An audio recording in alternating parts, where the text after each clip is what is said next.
could go on, Georgina Kennedy, you just go on and on. Do you feel that it was a great apprenticeship for you? Oh, 100%. I mean, I completely understand how were they able to develop so good, because like you're able to get academics but also mix it with squash and be able to really focus on squash as well. Like you have mandatory trainings, and then you're also able to like travel, and you're playing matches almost every weekend, so you also get the match play but and the training. So I think the mix and the way that everything is like organized there, it's really like different to what you would probably get in Spain. Yeah, it's terrific. So who was your coach in America? I had a couple because I was in at Drexel and then I transferred to Trinity. So when I was at Drexel, it was John White and Dylan Cunningham. Yep. And then when I transferred to Trinity, the first year was Wendy Bartlett and Paula Ciante. But then she retired, and on my last year it was Lauren Patrizio. Yeah. So it's been quite a lot. But there's one thing for sure, they, the schools there can attract the very best coaches. It's incredible. Okay, well look, we'll end it there. Thank you very much. Is there something you'd like to say to your family in Spanish? Well, I miss you guys, I'll say in Spanish. Os echo mucho de menos y un poco ya estoy de vuelta. Great, thank you. I'm John Stiliano. With me tonight is Sophie Fidali from Australia, originally from Broome, so not quite, almost not Australia, and Ella Lash from New Zealand, who's famous for being the daughter of Raquel. So, she's gonna love that. And she'll love that. So, Raquel, how many times have you been in Australia? Too many to count. Really? Probably one too many, yeah. Okay, you do realise that if a Kiwi does well, they're usually adopted by Australia. We call them Australian. So, just take the credit. Yeah, well, yeah, that's how it works. I don't understand why Paul Cole is still considered a Kiwi. It's ridiculous. But tell me, so how do you feel playing in Australia? Does it feel like a lot like home? Is it all that different? It's honestly speaking, it's not really that different. It's basically been like a second home this whole year because I've been only able to come to the tournaments here, and as there hasn't been many in New Zealand, so it's basically been a second home coming here. Yeah, that's fantastic. And what are you expecting for this tournament? I would love to do a lot better than my seeding. Hopefully make the quarterfinals. That would be incredible. But yeah, just play some good performances. There are some good players that are obviously playing, I reckon, above their rankings, if I can put it that way. So, I've studied the draw, no idea, but then again, that's no surprise. Now, Sophie, last year, how'd you go here? Made the final. You made the. You're kidding me! Wow, that's fantastic. That's a real highlight. It's pretty amazing, wasn't it? Yeah. You played really well. I think everyone was surprised. Yeah, I was. Yeah. Really surprising to see Sophie in the final. But yeah. Yeah, and how'd you go in the final?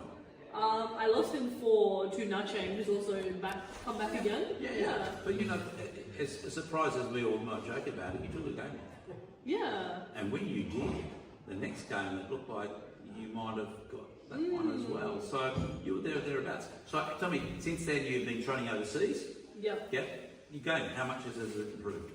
Yeah, I think I've been based in Birmingham in the UK, and I really like it there. I think it's been a really good change, just a nice change of scenery as well. Training with some different people, playing matches against different people. I really enjoyed it, and it kind of shows when I come back and can get stuck in. I think sometimes it's good to take yourself away from the Australians to feel like you can compete more with them, to break down the hierarchy a bit. So yeah. One of the problems you probably face is when you're here, you're one of the best players, and you don't always want to be one of the best. You want to play players that are clearly better than you. You need to understand the standard you want to achieve. What is it? It's better than you are now, but exactly how are you going to get there? So now, who was your coach over in Birmingham? Who did you work under? John Tate. He's the coach out of the uni there. Yep. Yeah, I really like working with him actually. Yeah. Fantastic. And what are your intentions? Are you going back there? Yeah, so I'm going back there in 2 weeks' time. So this is my last tournament in Australia.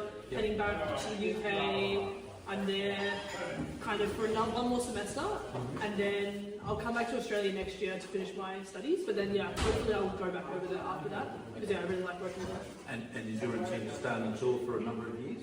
Yeah, I think so. Currently, I guess see how you go as long as you're enjoying it and stuff. But yeah, I'd like to obviously see how far I can get and like keep playing on the tour.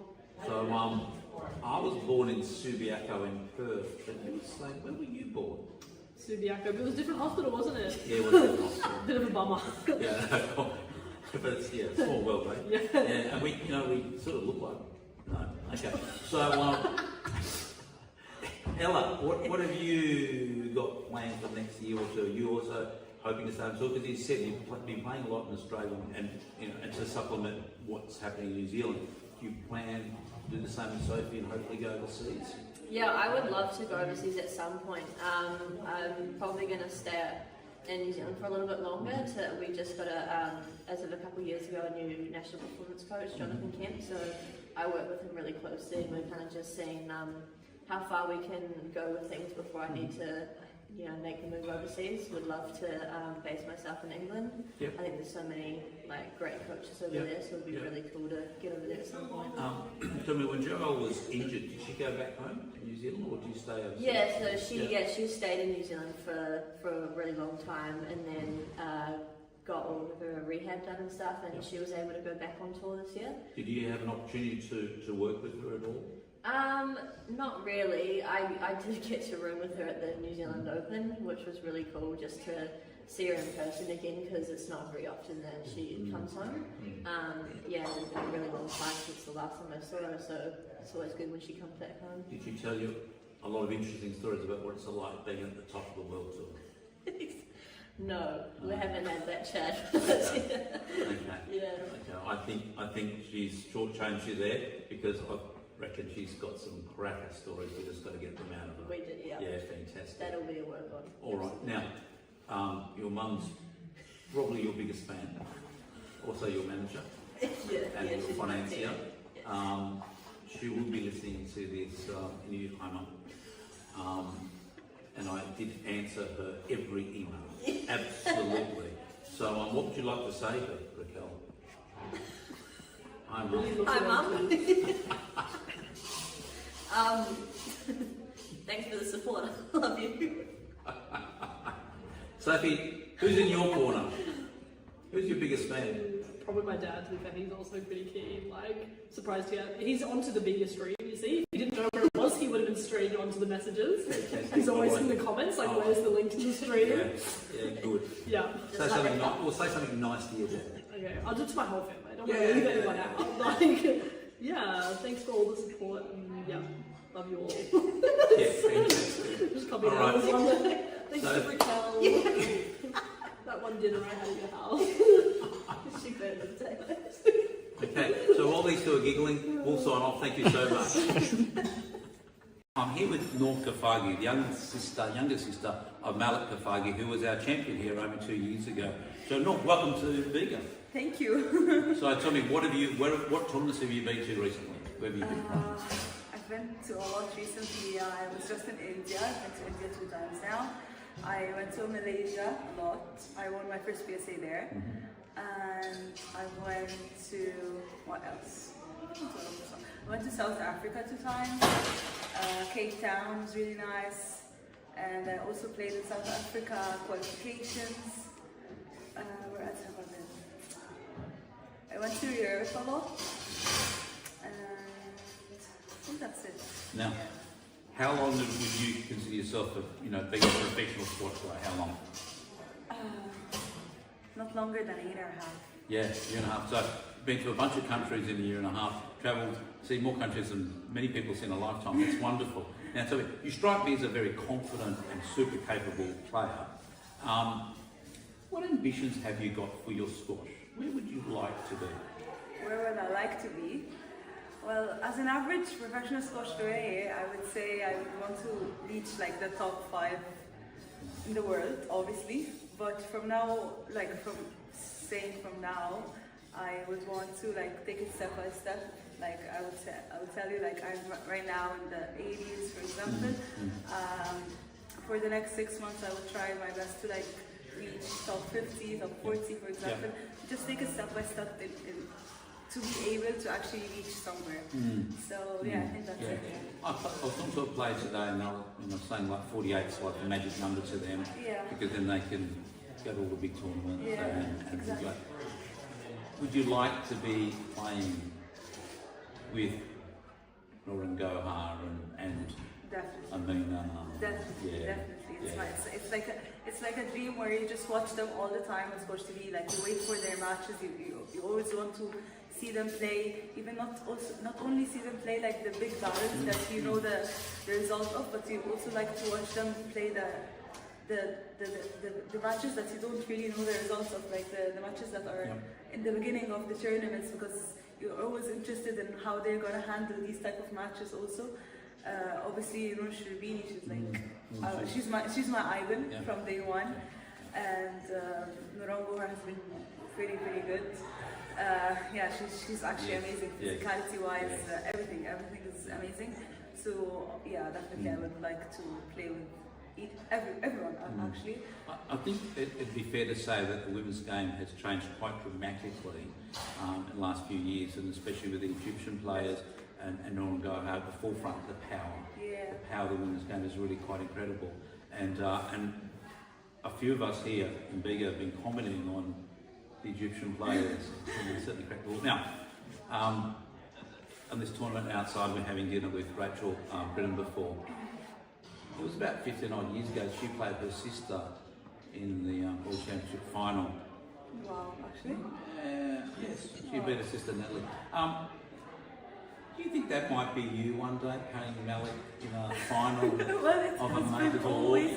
Yeah, it has been always a dream for our family, for us to play against each other. It was like literally a dream. Like you know, like my father would say, I would sit there and watch the final because I would know the trophy will come back home. You know what I mean?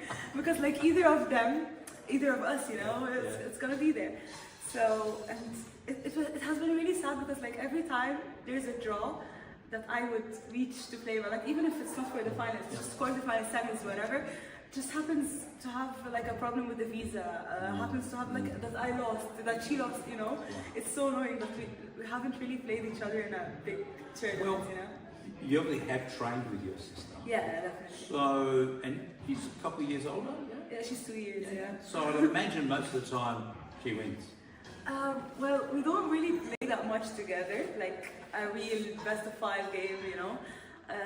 But when we do, it gets really intense, I would say. Yes. It gets really intense because I always watch her play, so I know exactly how she plays. I really know how everything that she does. I know how she thinks. I know everything. Yes. So I'm the annoying little sister that plays with her. Well, funny for that, because I think there's a guy called Marlon who sometimes plays his older brother Mo, and there was a lot of upsets. Yeah. Why? Because he knows exactly how to get under his skin, knows his game backwards. He's the perfect person to be his older brother, so you could be the same. That's wonderful. Now, what are the next tournaments you have scheduled after Bega? After this, I'm playing Malaysia, the 15K. It's right like after this, I don't know, like exactly 2 weeks, yeah. And then I'm playing the CIB qualifications. Yes. Back in Egypt.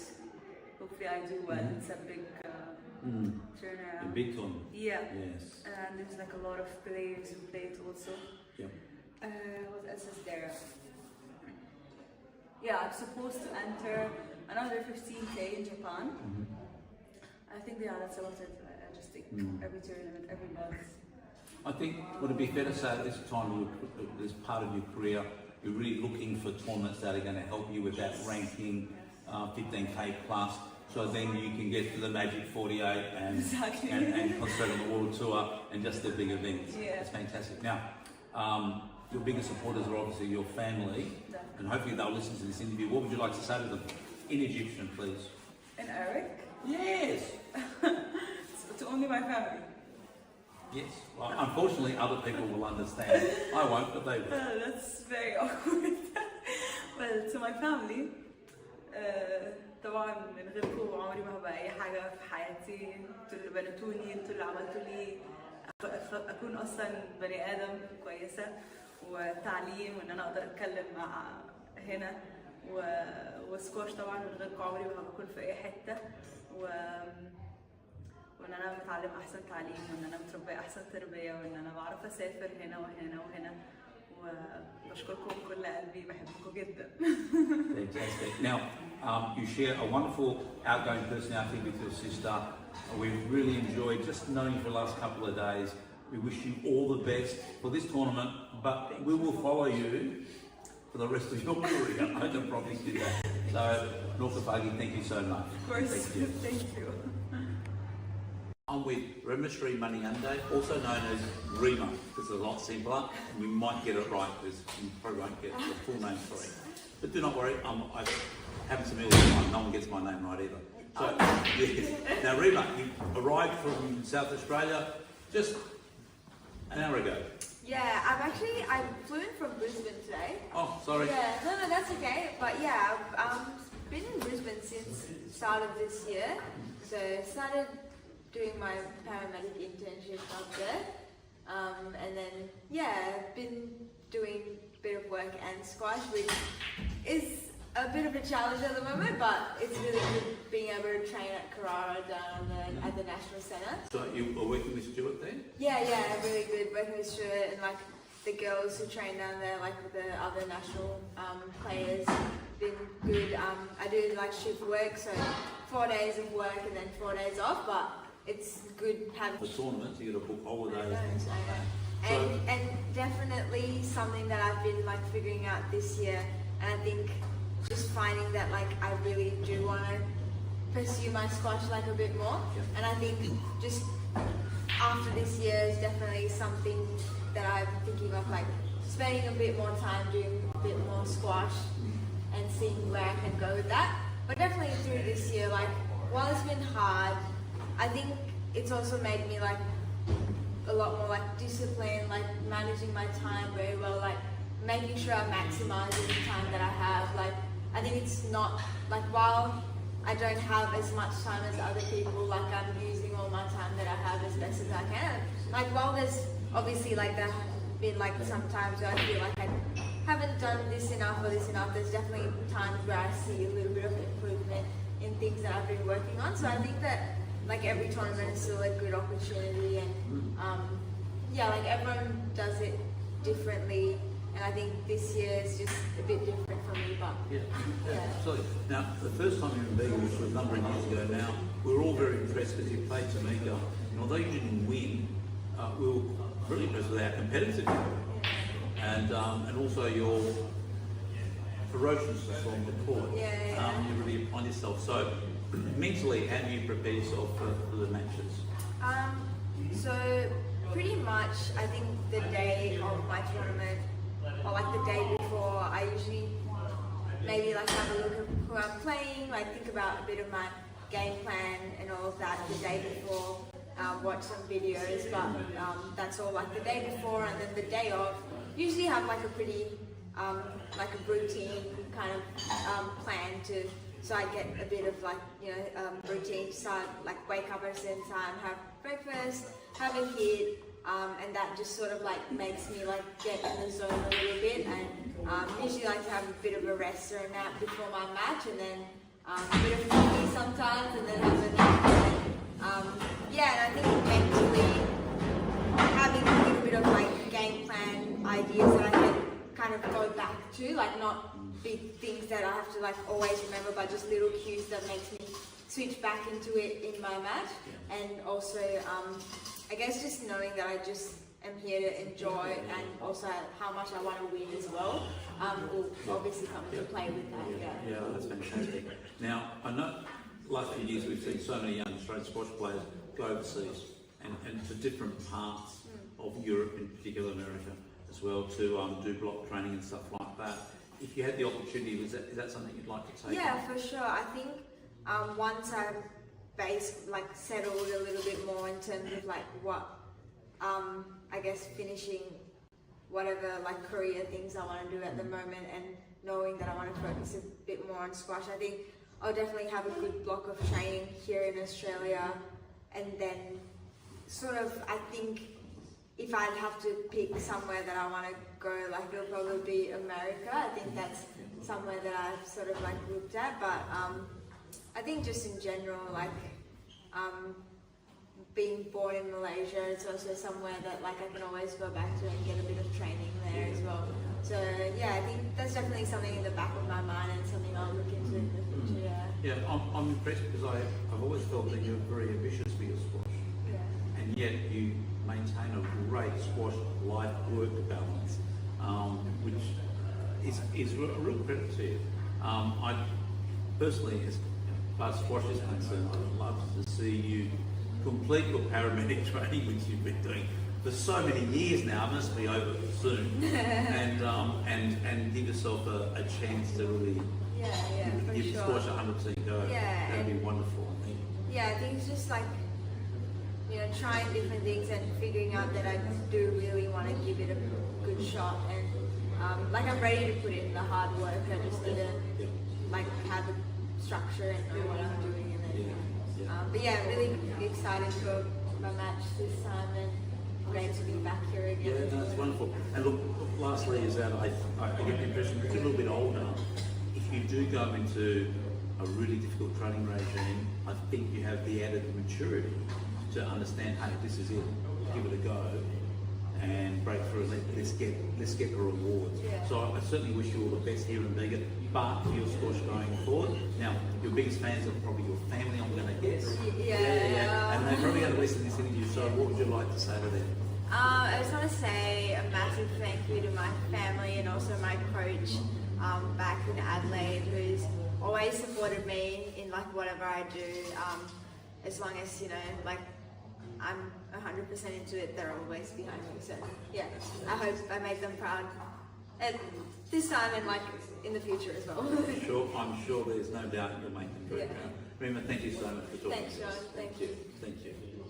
I'm with Lojayn Gohary from Egypt. Lojayn, this is your first time to Bega. How are you First time in finding- Australia. Yeah, first time in Australia. How are you enjoying our warm climate?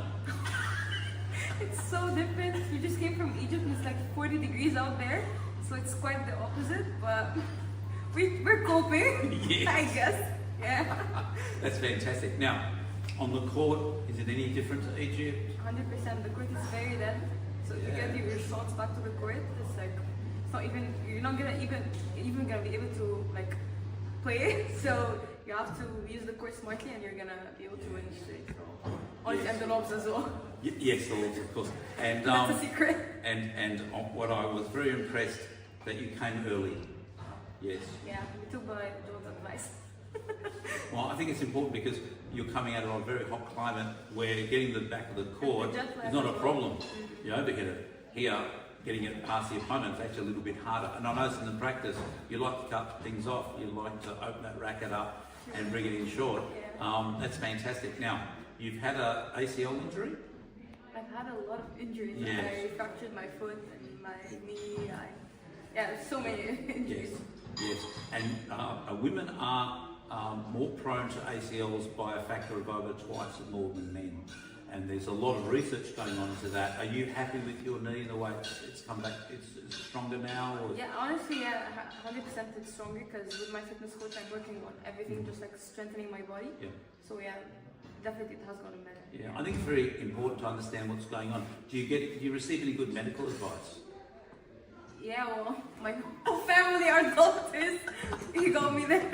And I'm studying medicine, so... Okay, so you're studying medicine, and your brother is he's an accountant? No, and my your brother's mother's a studying bookkeeper, medicine. and the father's a fireman. No, they're all doctors. Okay, so that's wonderful. And you're studying medicine as well in the university in Cairo. Yeah. Yeah, fantastic. So you've got confidence in your legs, in your knee, and your foot. You know what's going on. You're hoping to put a good season together. Yeah, honestly, yeah. Yeah. It's just my comeback season because of everything that I've been through. So yeah, So what's your ranking at the moment? it's 120 something. Yeah, I'll check yeah. it. And that's not the way where you're playing. So where do you think you are right now? Honestly, I would say top 60. No, I'm not surprised. I can beat. Yeah, I know that I can do it. Yeah, You need to yeah. believe. I've seen you on the practice court, and I was very impressed with the way you went about things. I thought your pace on the ball was just wonderful. Now, what are you expecting tournament-wise going forward? What have you booked? What are you expecting to play? I'm playing this one, and then in September I'm most probably playing like 2 tournaments in India. Yeah. Then October I think there's tournaments in the US that I'm thinking about. Yeah. So I've got a whole lot of schedule. So hopefully it goes good. Yep. Yeah. And who do you work with back in Egypt? I have a coach at my club. His name is Mustafa currently, and I'm still like deciding which other coach I'm gonna be training outside of my course. So still undecided. But yeah. That's fantastic. So, how many tournaments have you played so far? Lots. Yeah, and you were off for a while. Yeah. So, how long ago did you play your first PSA tournament? Oh my god, I was so young. I think I was 14 or 15 and I'm 20. So, and it was in Bermuda as well. So it was such a beautiful island. Bermuda, Bega, what's the difference? Yeah, true. So it was, why don't know? Wow, that's incredible. What really impresses me with all the Egyptian girls that are here is how much squash you guys have played, how many countries you've been to, how many tournaments, good sized tournaments you've played, and yet you're all so young. It's incredible. But also there are so many more good Egyptian players ahead of you. Yeah, So true. many. So It's quite the competition, yes, honestly. Yes. Nowadays it's so hard. Yeah. What we should do is break Egypt into different divisions, and still Egypt would be probably the best top 3 or 4 countries in the world even if we did that. So it's amazing. Now, what are you expecting this tournament here? Honestly, I think I got a good draw.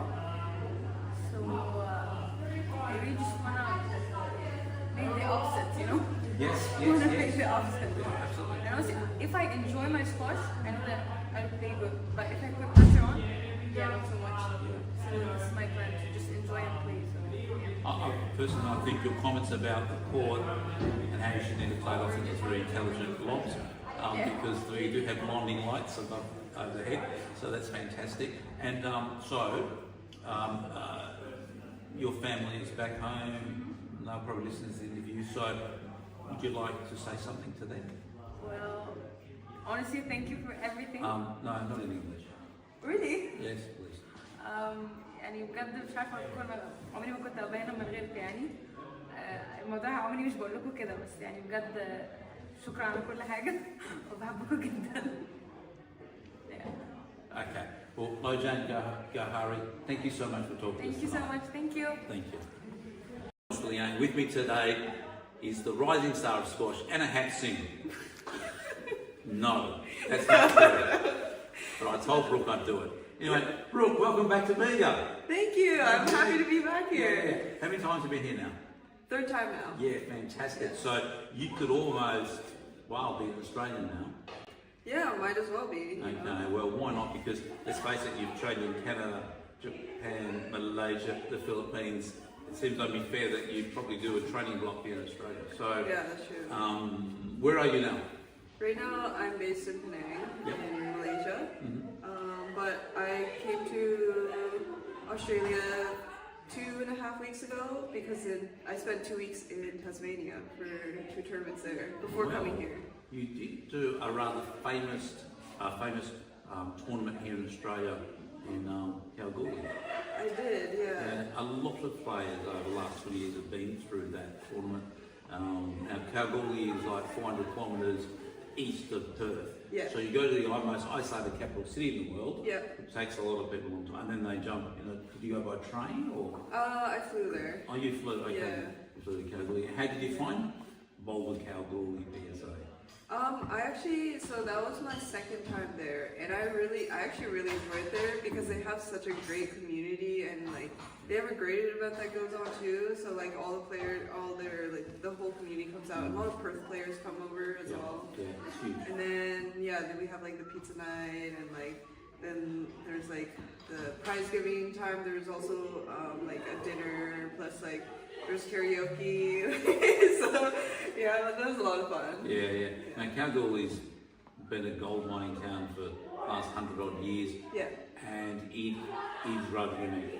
Yeah, it is. So it's fantastic, and that's a wonderful experience for a young person, squash player or not, to go to a place like Kalgoorlie. So where else have you been in the world that you've found interesting?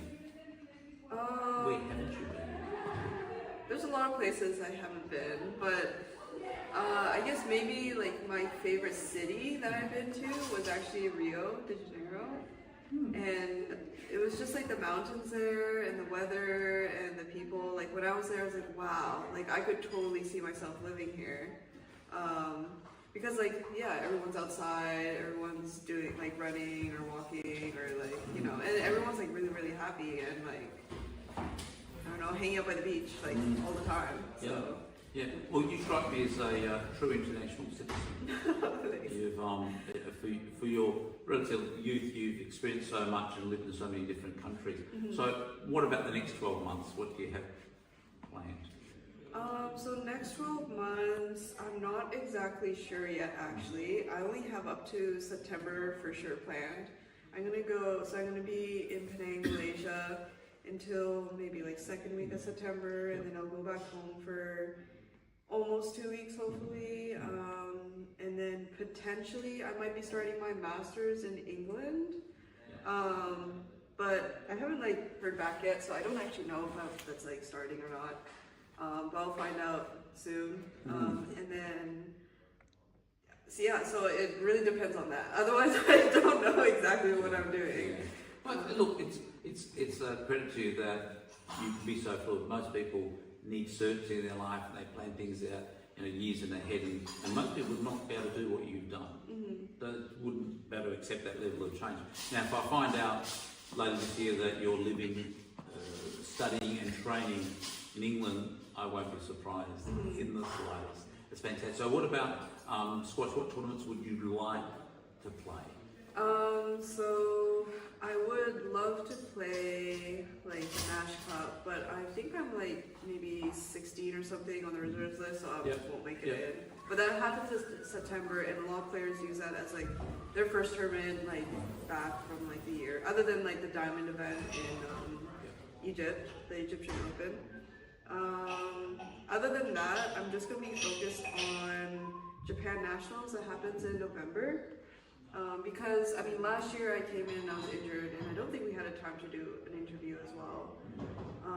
So I had to take time off from September, or I wasn't playing any tournaments from September to February. So I don't have any tournaments that I need to like make up points for to like maintain a ranking. So, but then from March until now, I've had so many tournaments, and a lot of tournaments also that it's not a PSA event too, like because Asia has a lot of tournaments during that time, like Asian Championships or like doubles or East Asian Champs, like stuff like that. So I played I'm so tired. I have this tournament and then one more tournament, and then like I'll get to go home and just like chill out for a bit. And then have a solid training block for Japan Nationals, and then I guess I'll be playing PSA tournaments after that. So, you know, that's maybe like 4 months from now. I'm not exactly sure which tournaments I'll be playing yet. You've always impressed me as being a very rigorous squash player. I was always aware how many tournaments you were playing, and it seemed great. Ideally, how many tournaments would you like to play now? In the year, ideally, I think I'd like to play maybe 15 tournaments, 16 tournaments. That's a lot. Yeah, but right now I think I'm at 10. Yeah. But like it was 10 from March until now. Yeah. So like playing this. That's ludicrous amount of squash in a short period of time. Yeah, and like playing this tournament plus the next tournament, that's just replacing, because I played them last year too. So that's not even like adding, like I'm not gonna gain any more tournaments. So I know, it was a lot of tournaments just in a short period of time. So I can't wait to like take a bit of a break. Yeah, take a break. Yeah, I can understand. Okay, so your family back home might be listening to this. Would you like to say something to them? To my family back home in Canada, thank you always for supporting me, and I really, really hope I do well at this tournament. I have a really, really tough first round, so you know, I'm just happy if I start off really well, and I hope to like win my first round. If not, I don't know, I guess I'll get good practice in this week. Just being here in Bega, but yeah, I'll see you guys soon. Yeah, good on you. Yeah. Good on you, Brooke. We wish you all the best, and hopefully we'll see you again in in 12 months' time. Yeah, Good. and maybe during the tournament too. Maybe I can help commentate and stuff like that. There is here, absolutely so. no doubt. Yeah. We'll be listening I'll to be here. the tones of your wonderful dulcet tones of your voice. But okay, so Brooke, thank you so much. Thank you. Thank you. Hi, I'm here with Robert Romero, the very first Spanish player to ever play here in Bega. So, welcome to Bega. Thank you so much. It's wonderful to host you. Now tell me, you're from Spain. Squash in Spain, it's not considered a big sport compared to, say, football. So how did you get involved in squash?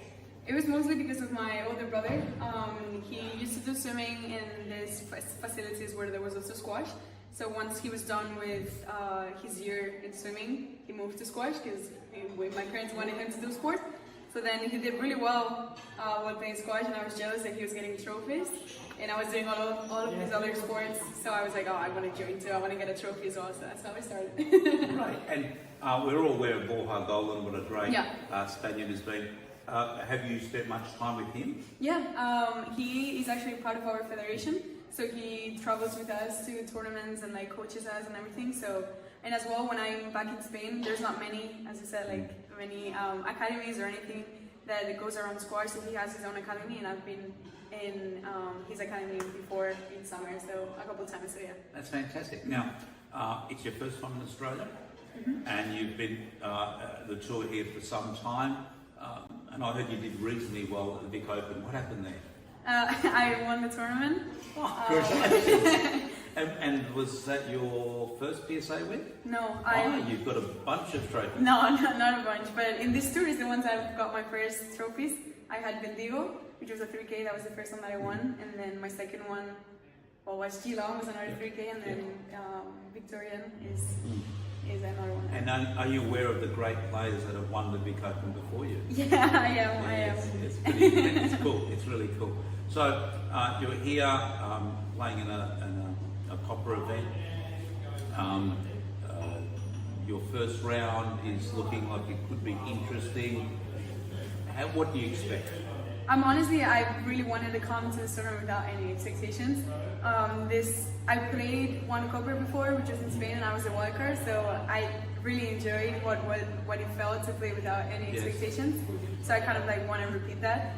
But yeah, I think there's going to be really interesting matches to play and to watch as well. So yes, of course, and there's no squash tournament these days is complete without Egyptians, and we have a number of Egyptians. Yeah, true.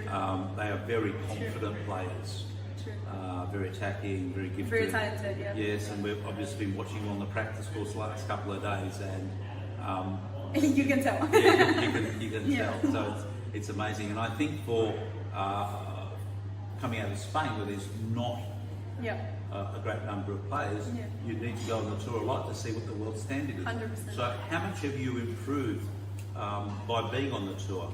I haven't been on the tour that long. I've started more or less in May this year because I was in the United States playing for my university over there.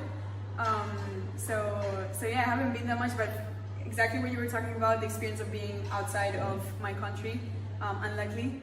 But America also is really big with squash, so it helps and gives you the opportunities to like learn so much from all these other talented players and coaches, and being part of a team with a lot of women that knows really well how to play squash. and would you agree that it's a great training ground? The Ivy League colleges in America, Ali Farag, Victor Kruin, Siva Sangari, so many great players have come through that system. Did you feel that it's I could go on Georgina Kennedy, just go on and on. Do you feel that it was a great apprenticeship for you? Oh, 100%. I mean, I completely understand how were they able to develop so good, because like you're able to get academics but also mix it with squash and be able to really focus on squash as well. Like you have mandatory trainings, and then you're also able to like travel, and you're playing matches almost every weekend. So you also get the match play but and the training. So I think the mix and the way that everything is like organized there, it's really like different to what you would probably get in Spain. Yeah, it's terrific. So, who was your coach in America? I had a couple because I was in a Drexel and then I transferred to Trinity. So when I was at Drexel, it was John White and Dylan Cunningham. And then when I transferred to Trinity, the first year was Wendy Bartlett and Paula Ciante. But then she retired, and my last year it was Lojayn Gohary. Yeah. So it's been quite a lot. Yeah. But there's one thing for sure, the schools there can attract the very best Yeah. coaches. It's Yeah. incredible. Okay, well look, we'll end it there. Thank you very much. Is there something you'd like to say to your family in Spanish? Well, I miss you guys, I'll say in Spanish. Os echo mucho de menos y un poco ya estoy de vuelta. Great, thank you. I'm John Stiliano. With me tonight is Sophie Fidali from Australia, originally from Broome, so not quite, almost not Australia, and Ella Lash from New Zealand, who's famous for being the daughter of Raquel. So, She's gonna love that. and she'll love that. So, Raquel, how many times have you been in Australia? Too many to count. Really? Probably one too many. Yeah. Okay, you do realise that if a Kiwi does well, they're usually adopted by Australia. We call them Australian. So, Just take the credit. yeah, well, yeah, that's how it works. I don't understand why Paul Cole is still considered a Kiwi. It's ridiculous. But so I mean, so how do you feel playing in Australia? Does it feel like a lot like home? Is it all that different? It's honestly speaking, it's not really that different. It's basically been like a second home this whole year because I've been only able to come to the tournaments here, and as there hasn't been many in New Zealand, so it's basically been a second home coming here. Yeah, that's fantastic. And what are you expecting for this tournament? I would love to do a lot better than my seeding. Hopefully make the quarterfinals. That would be incredible. But yeah, just play some good performances. There are some good players that are obviously playing, I reckon, above their rankings, if I can put it that way. So, I've studied the draw, no idea, but then again, that's no surprise. Now, Sophie, last year, how'd you go here? Made the final. You made the. You're kidding me! Wow. That's fantastic. Yeah. That's a real highlight. It's pretty Yeah. amazing, wasn't it? Yeah. You played really well. I think Yeah. everyone was surprised that way. Yeah, I was. Really surprising to see Sophie in the final. But yeah. Yeah, and how'd you go in the final? I lost him to Lojayn, who's also come back again. Yeah. But as surprised as we all might joke about it, you took the game off. Yeah. And when you did, the next game it looked like you might have got that one as well. So you were there or thereabouts. So tell me, since then you've been training overseas? Yeah. Yeah. You going, how much has it improved? Yeah, I think I've been based in Birmingham in the UK, and I really like it there. I think it's been a really good change, just a nice change of scenery as well. Training with some different people, playing matches against different people. I really enjoyed it, and it kind of shows when I come back and can get stuck in. I think sometimes it's good to take yourself away from the Australians to feel like you can compete more with them, to break down the hierarchy a bit. So yeah. One of the problems you probably face is when you're here, you're one of the best players, and you don't always want to be one of the best. You want to play players that are clearly better than you. You need to understand the standard you want to achieve. What is it? It's better than you are now, but exactly how can you get there? So now, who was your coach over in Birmingham? Who did you work under? John Tate, he's the coach out of the uni there. Yep. Yeah, I really like working with him actually. Yeah. Fantastic. And what are your intentions? Are you going back there? Yeah, so I'm going back there in 2 weeks' time. So this is my last tournament in Australia. Yeah. Heading back to the UK. I'm there kind of for one more semester, and then I'll come back to Australia next year to finish my studies. But then hopefully I'll go back over there after that because I really like working with them. And is your intent to stay on the tour for a number of years? Yeah, I think so. Currently, I guess you see how you go as long as you're enjoying it and stuff. But yeah, I'd like to obviously see how far I can get and keep playing on the tour. So I was born in Subiaco in Perth, but you were saying, when were you born? Subiaco, but it was a different hospital, wasn't it? Yeah, it was a hospital. Bit of a bummer. Yeah, but it's small world, eh? Yeah. And we sort of look like no. Okay, so Ella, what have you got planned for next year or two? You also hoping to start tour because you said you've been playing a lot in Australia, and and to supplement what's happening in New Zealand, you plan to do the same as Sophie and hopefully go overseas. Yeah, I would love to go overseas at some point. I'm probably going to stay in New Zealand for a little bit longer. We just got as of a couple of years ago, a new national performance coach, Jonathan Kemp. So I work with him really closely, and we're kind of just seeing how far we can go with things before I need to, make the move overseas. Would love to base myself in England. Yep. I think there's so many great coaches over Yep. there, so it'd be Yep. really cool to get over there at some point. Tell me, when Joelle was injured, did she go back home to New Zealand, or did you stay overseas? Yeah, so she stayed in New Zealand for a really long time, and then got all of her rehab done and stuff, and she was able to go back on tour this year. Did you have an opportunity to work with her at all? Not really. I did get to room with her at the New Zealand Open, which was really cool just to see her in person again, because it's not very often that she comes home. It's been a really long time since the last time I saw her, so it's always good when she comes back home. Did she tell you a lot of interesting stories about what it's like being at the top of the world tour? No, we haven't had that chat. Okay. Yeah. Okay. I think she's shortchanged you there, because I reckon she's got some cracker stories. We just got to get them out of her. We did, yeah. Yeah, fantastic. That'll be a work on. All right. Now, your mum's probably your biggest fan, also your manager and your she's financier. Yeah. She will be listening to this in hi mum. And I did answer her every email. Absolutely. So what would you like to say to Raquel? Hi mum. Hi, Mum. Thanks for the support. I love you. Sophie, who's in your corner? Who's your biggest fan? Probably my dad, to be fair. He's also pretty keen. Surprised to get. He's onto the Bega stream, you see. If he didn't know where it was, he would have been straight onto the messages. He's always in the comments, where's the link to the stream? Yeah, good. Yeah. Say something nice. We'll say something nice to your dad. Okay, I'll do it to my whole family. I don't want to leave anyone out. Thanks for all the support. And, love you all. Yeah, fantastic. Just copy All right. that one. Thanks So- to Raquel. That one dinner I had at your house. She better take this. Okay, so while these two are giggling, we'll sign off. Thank you so much. I'm here with North.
This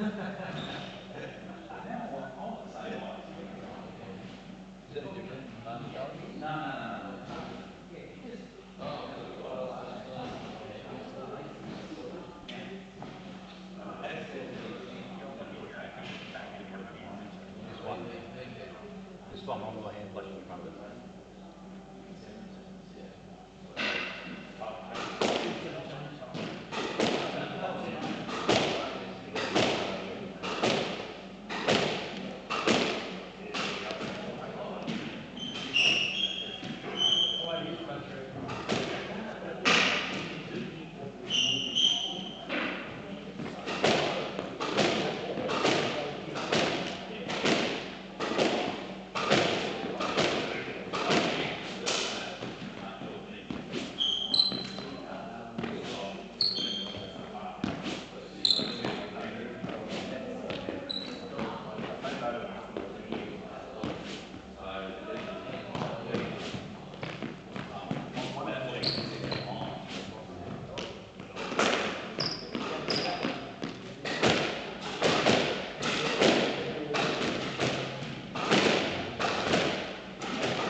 Half time.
Time.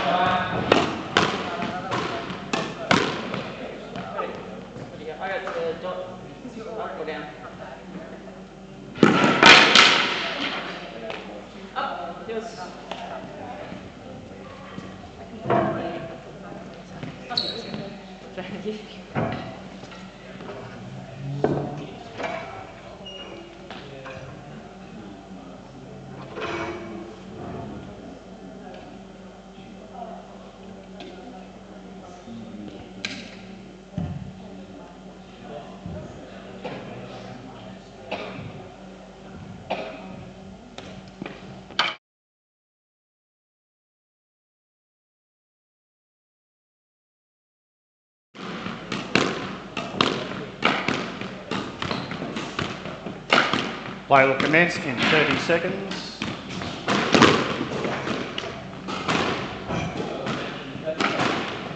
New South Wales Squash Bega Open 2025 Round 1 match. Noor Kafagy of Egypt to serve. Rachel Grinham of Australia to receive. Best of 5 games. Love all.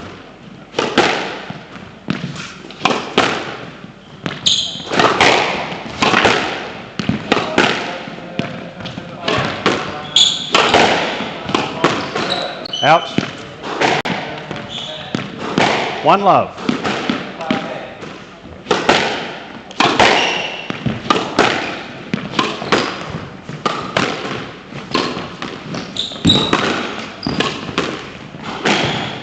Down. And out. 1 all.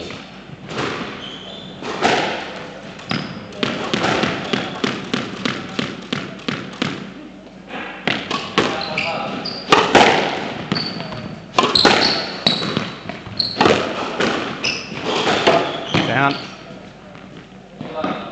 And out. 2-1.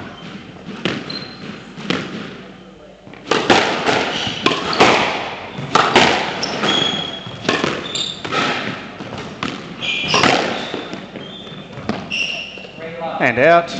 2 all.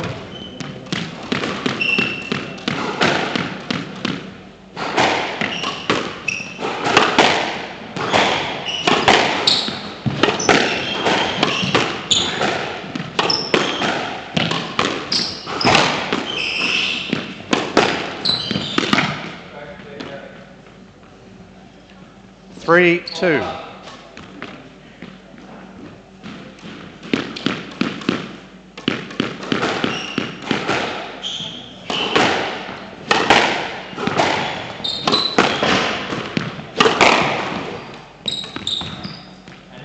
And out, 3 all.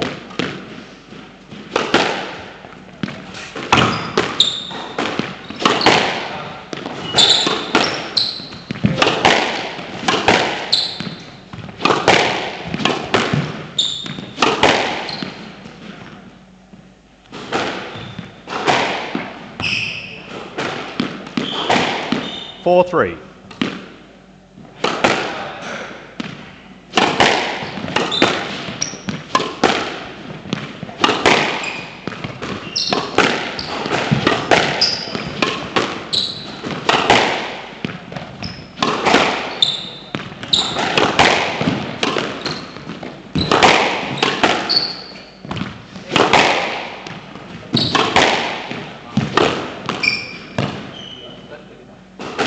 Five, 3.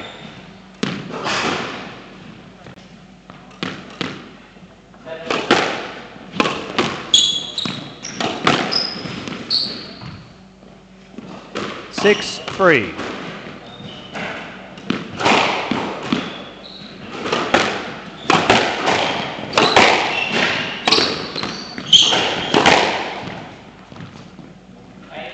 Seven, 3.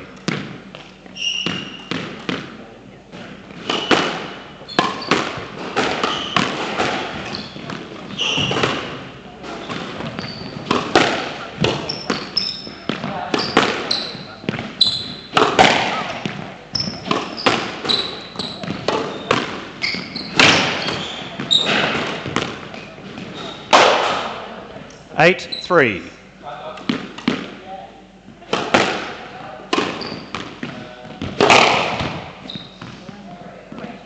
Nine, 3.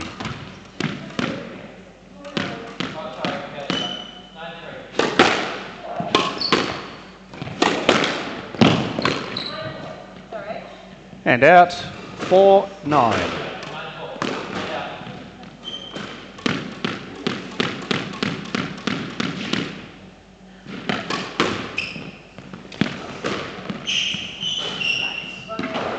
Five, 9.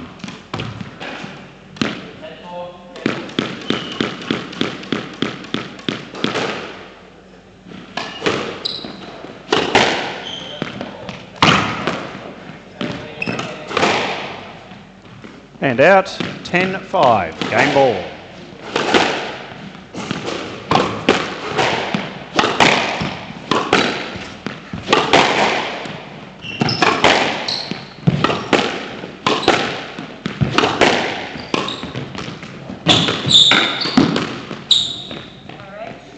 And out, 6-10, game ball.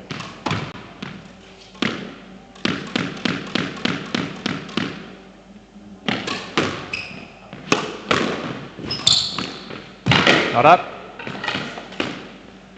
7-10, game ball.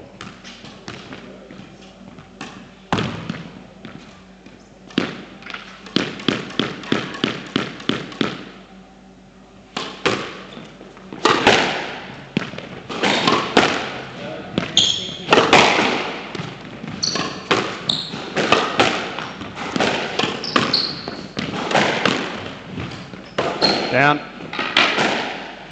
11-7, game to Kafagy. Kafagy leads 1 game to love.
Play will resume in 30 seconds.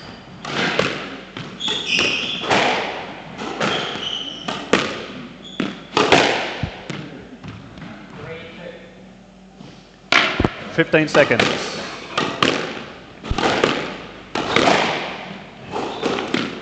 Kafagy leads 1 game to love. Love all.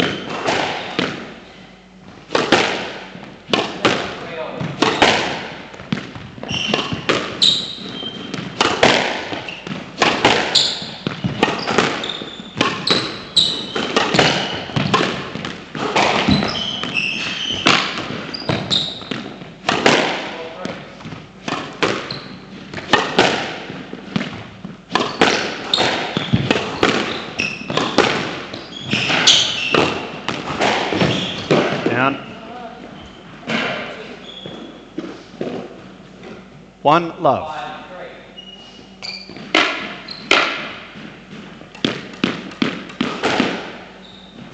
Fault. Stop. Stop. Your foot was on the line. It was a fault. Hand out. 1 all.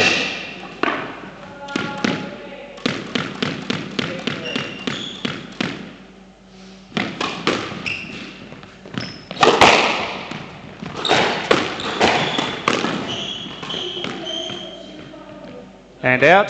2-1.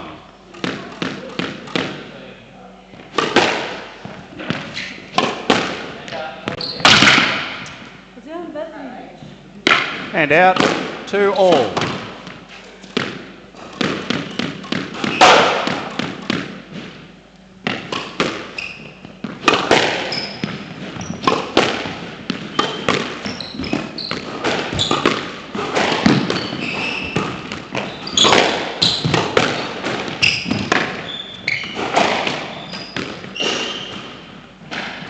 Hand out. 3-2.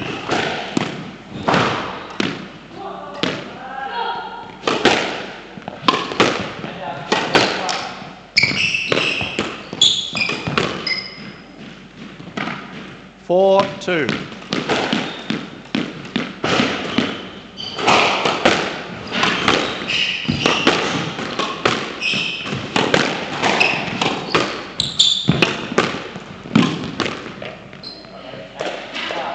Hand out. 3-4.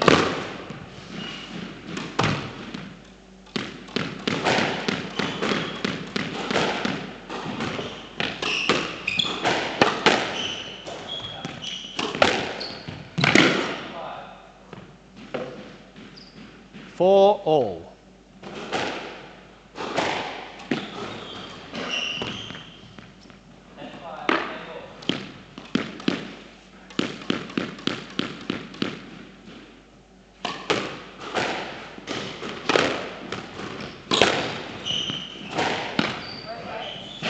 Five, 4.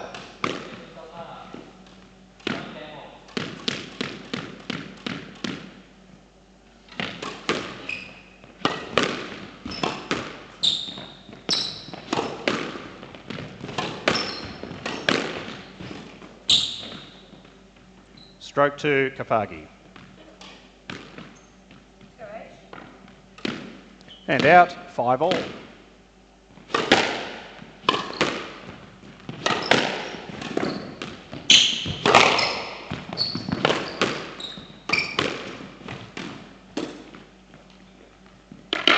Six, 5.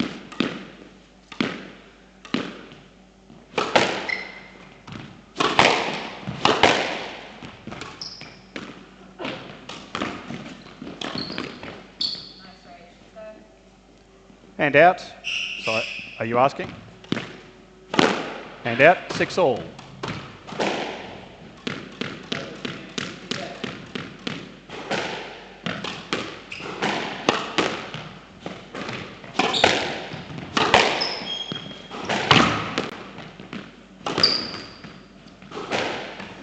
Hand out, 7, 6.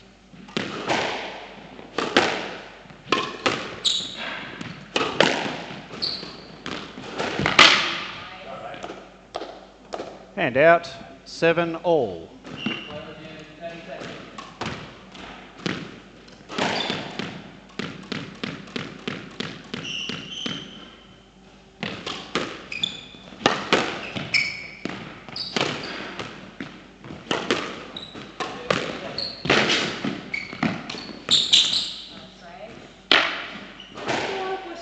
No let.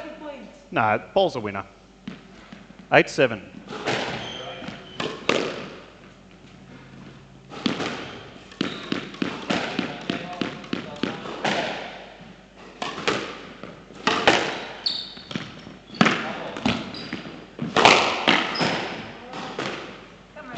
And out, 8-all.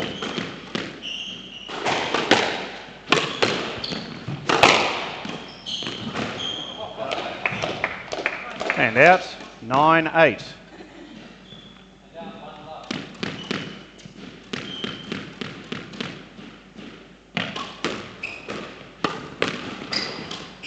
Down.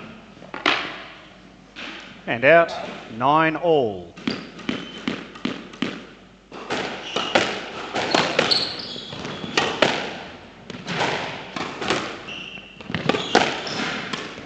Down. 10-9, game ball.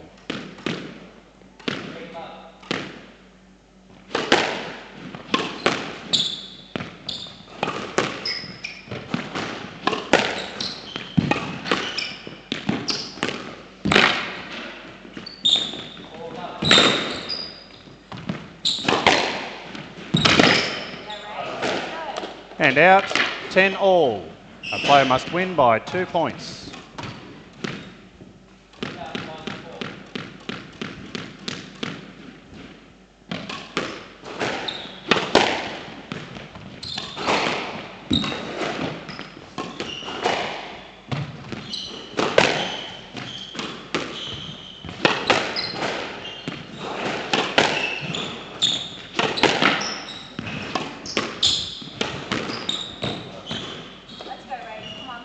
And out, 11-10, game ball.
Play will resume in 60 seconds.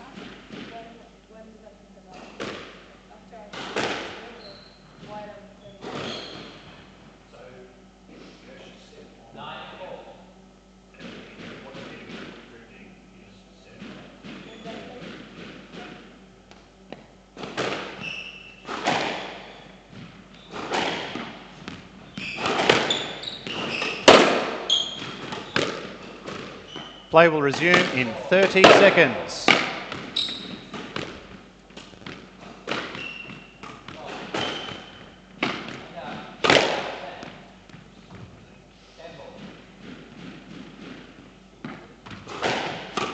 Fifteen seconds.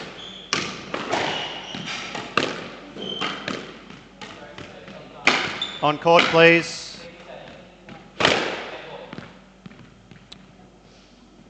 Both players on court, please. Yes. Time. Kafagy leads 2 games to love. Love all.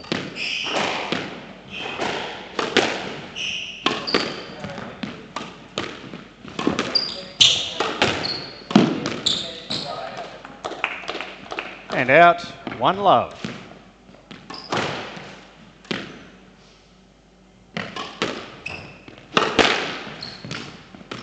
Not up. Stop. Stop. It's a carry. What? Your shot. A carry. It wasn't a carry, it was just a really bad shot, that was all. Hand out, 1-all. Want to say that? Sure. Yep. Okay. Great. Thank you. Sorry. But I mean, that was her Yes, advantage Les. as well. It's like, it's all right. I mean, Uh, I'm sure it's not okay, so. I'm sure it's not okay, so. Are you sure? right box, one love.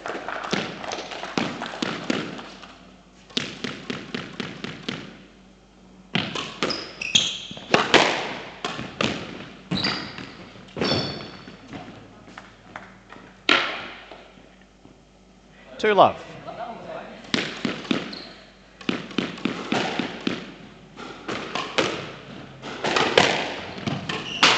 Out.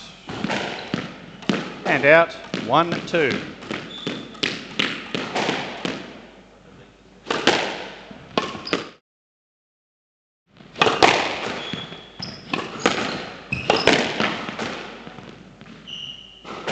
Two all. Fault. Stop. And out. 3-2.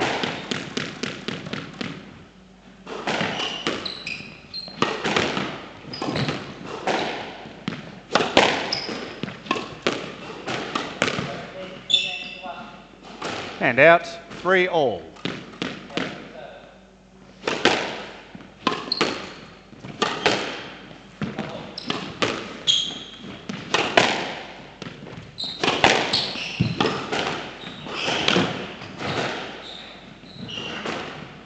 Four, 3.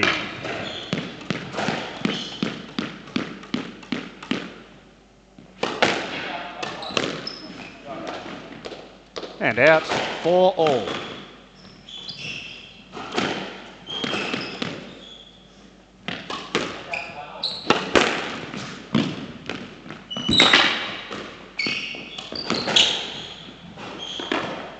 Five, 4.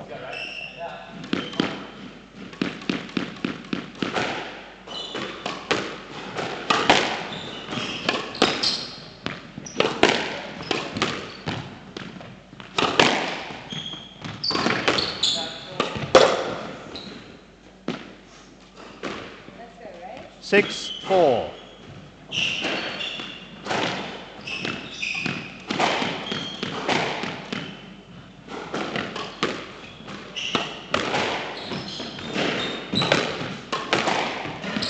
Yeah, right. Come on. 7-4.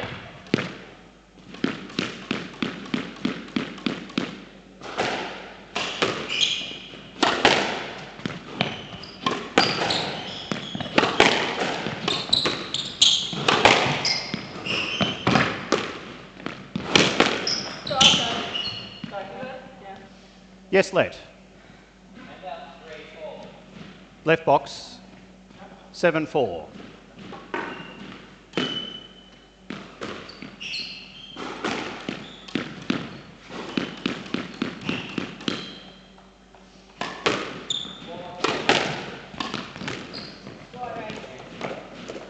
Eight, 4.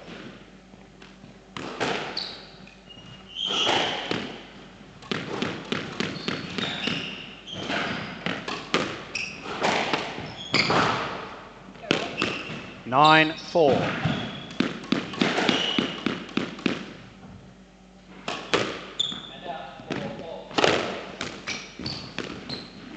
right again. Come on. 10-4.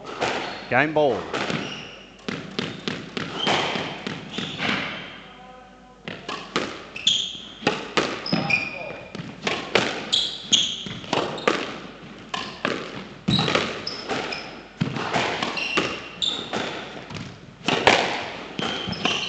Out. And out. 5-10. Game ball.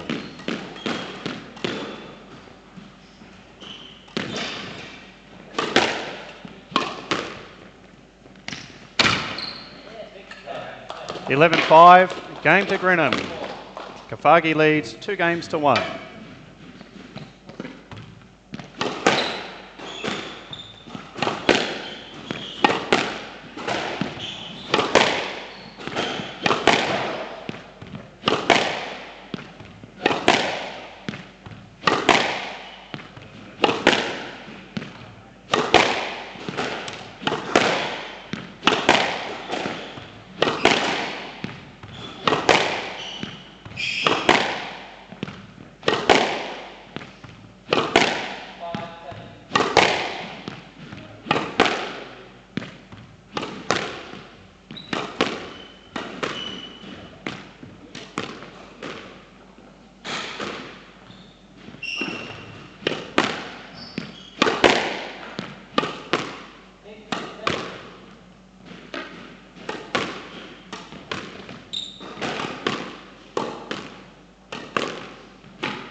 Play will resume in 60 seconds.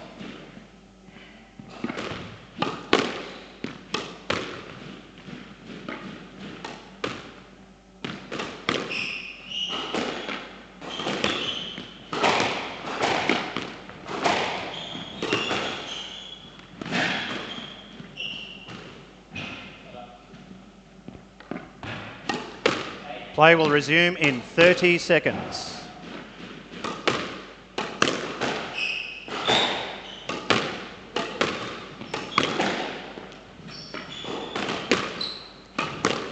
Fifteen seconds.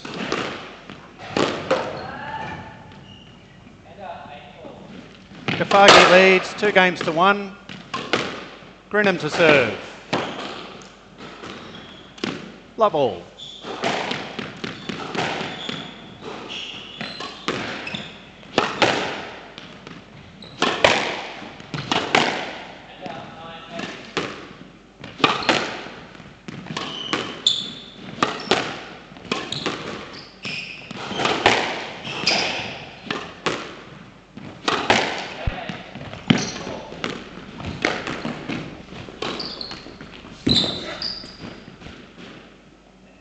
One love.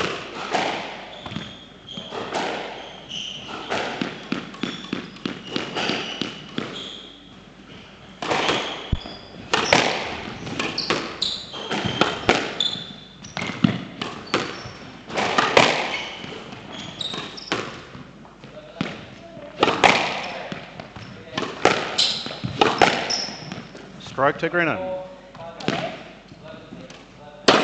2 love.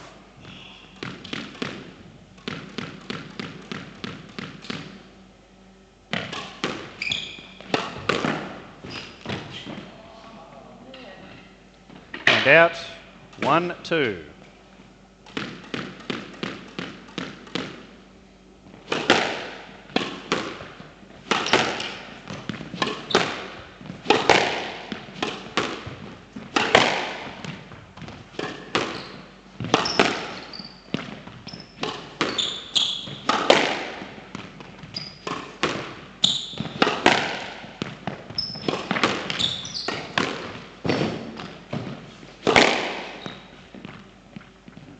Two all.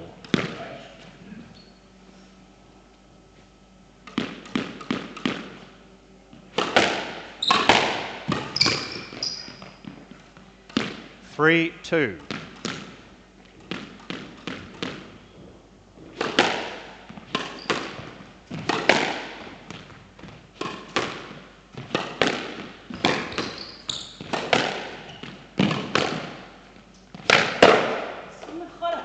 And out, 3 all.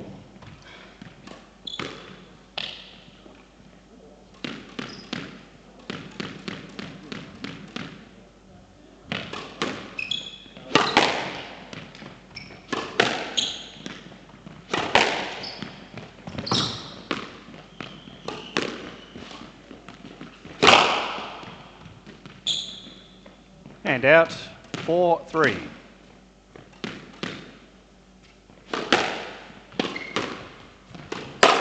Down. Hand out, 4 all.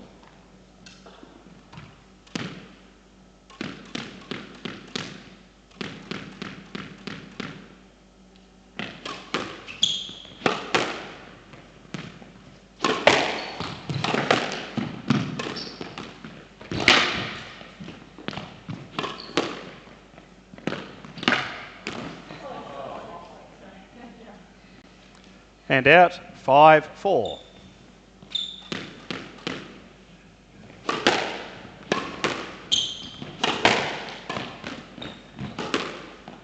Out. And out, 5 all.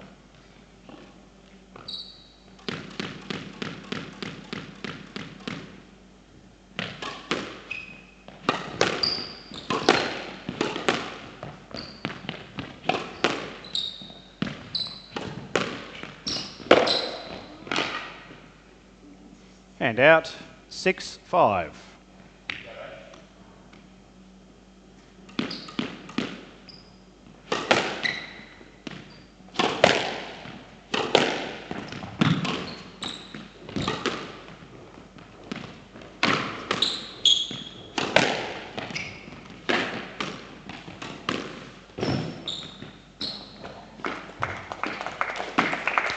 Ball's good. Yeah. Hand out, 6 all.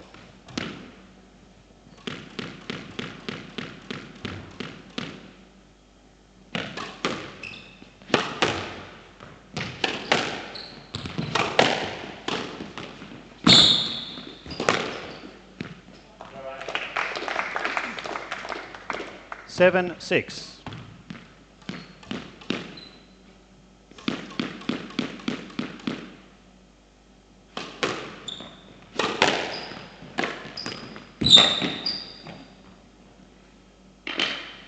Eight, 6.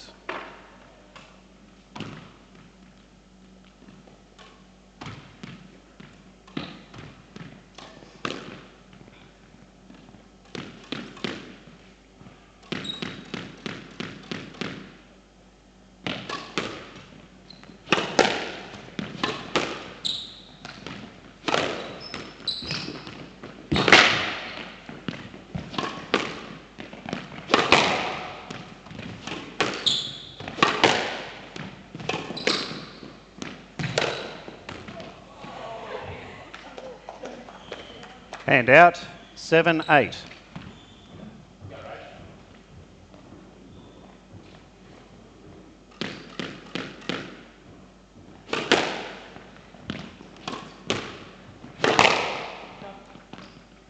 Eight all.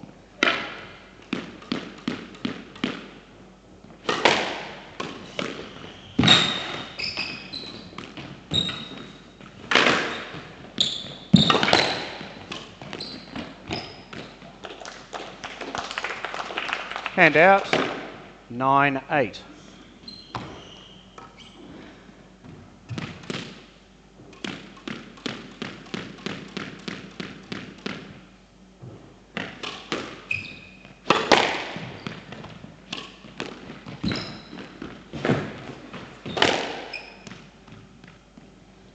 Hand out, 9 all.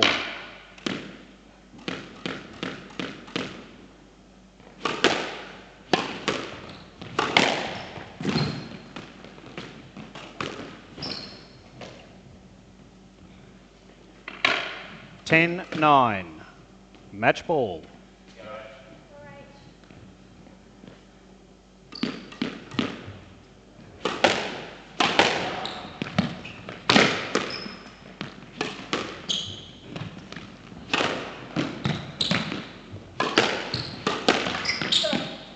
Yes, late.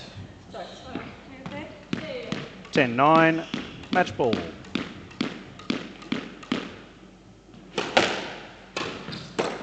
Down. 11, 9. Match to Kafagy. 3 games to 1. 11, 7. 12, 10. 5, 11. 11, 9.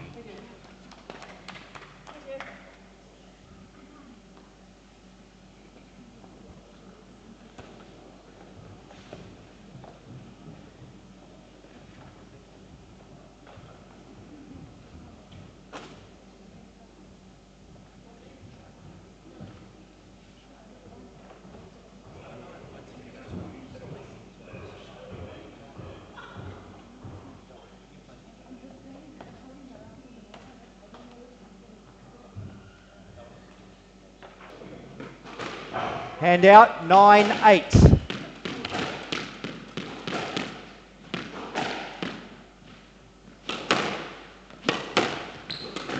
Down. Hand out, 9 all.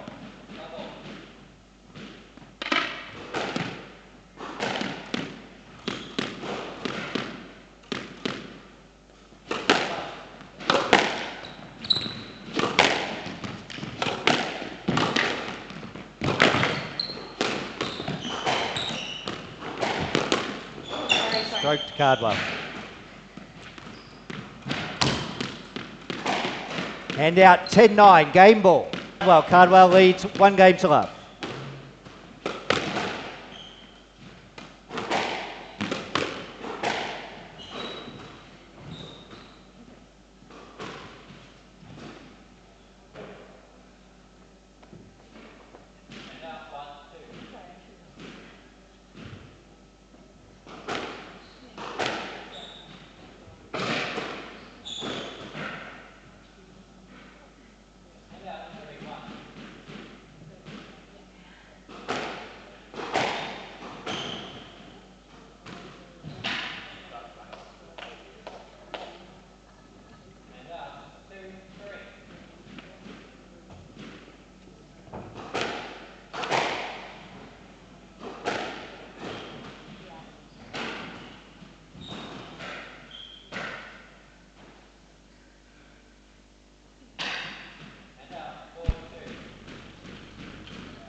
Cardwell leads 1 game to love.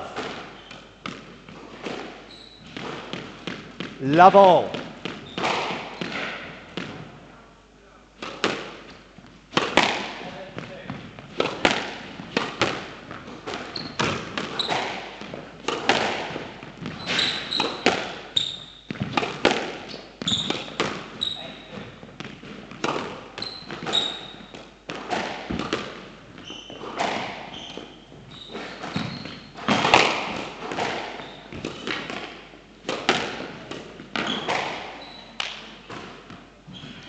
One love.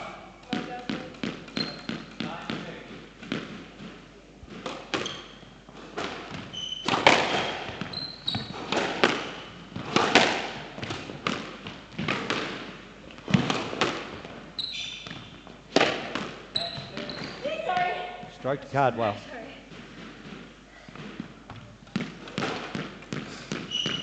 Two love, right box. Right box, 2 love.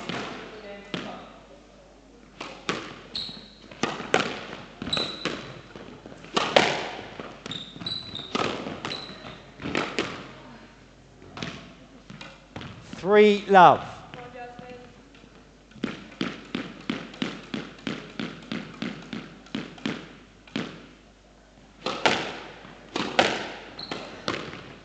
One up. 4 love.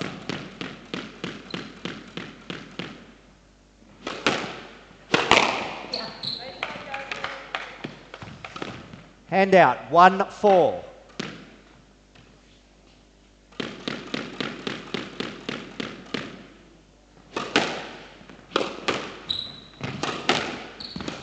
Down. 2-4.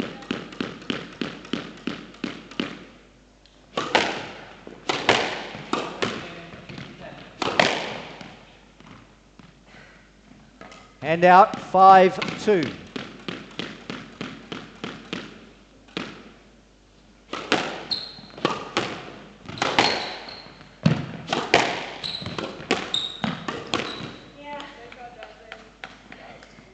Hand out 3-5.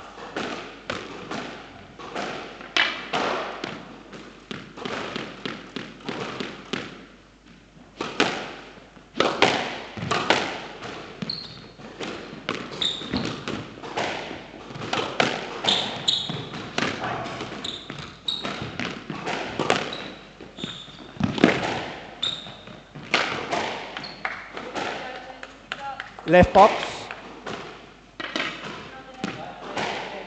4-5.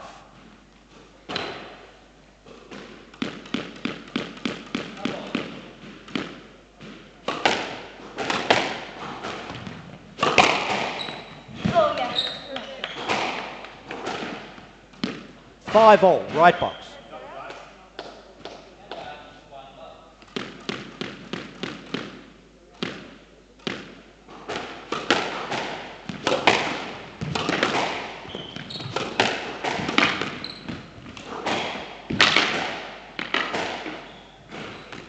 Hand out 6-5.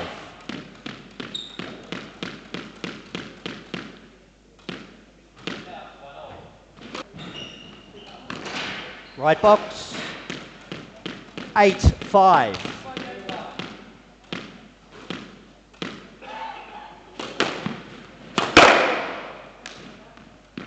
Nine, 5.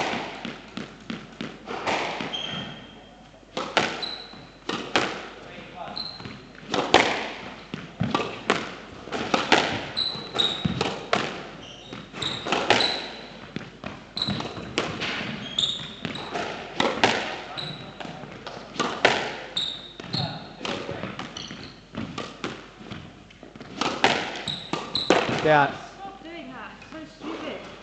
10-5, game ball.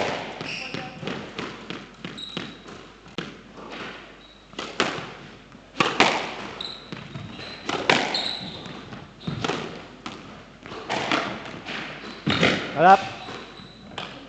11-5, game to cut.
Play will resume in 30 seconds.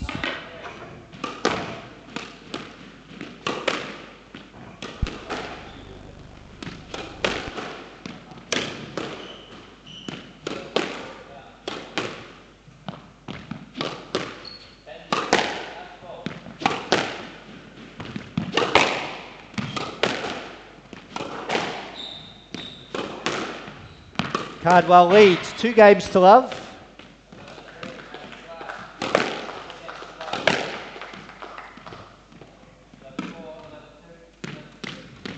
Level.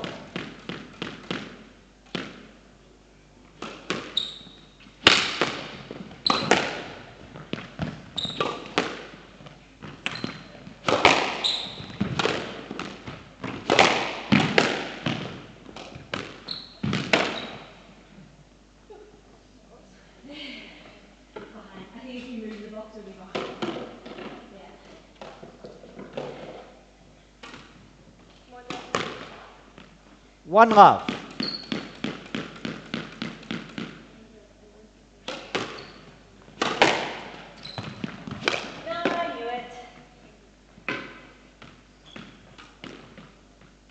Hand out, 1 all.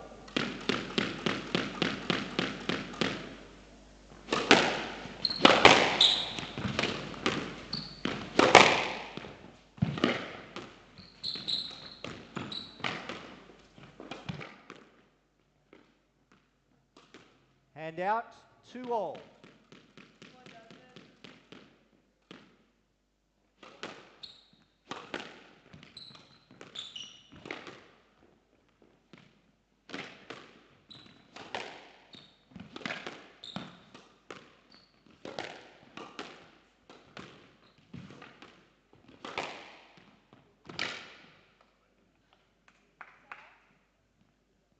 Three, 2.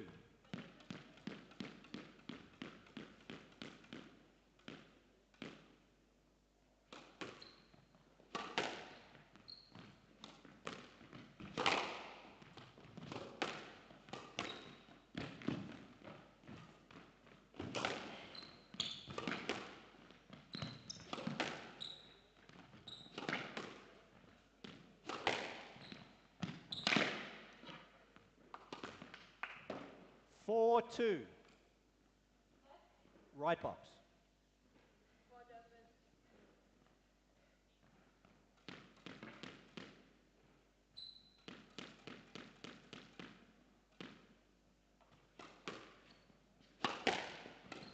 Down.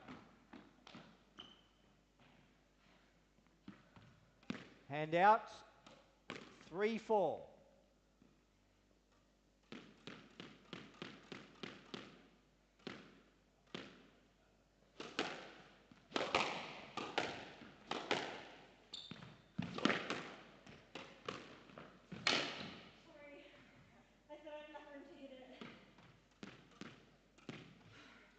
Hand out, 5, 3.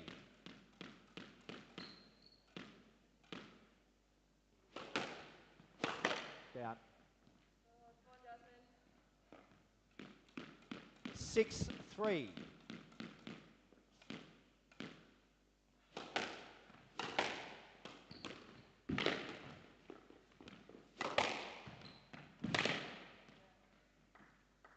Seven, 3.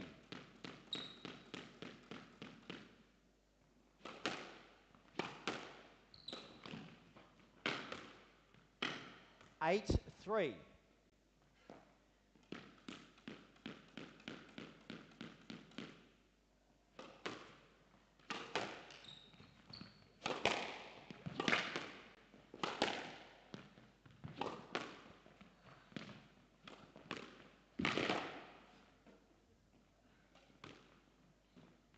Nine, 3.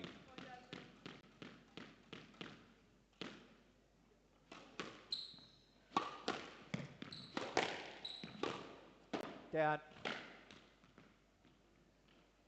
10, 3. Match ball.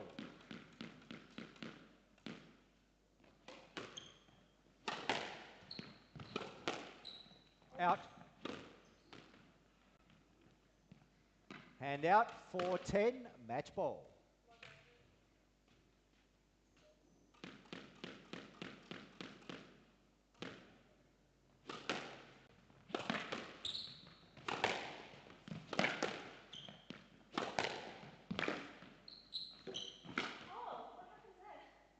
hit the bucket, didn't it? Oh, the tin. Yeah. No, I thought it like flew off the tin. I thought it hit the bucket. If it hits the bucket, it's a yes let. We play yes let. Yes let. Hit the wall and then hit the bucket. Why the bucket's there then?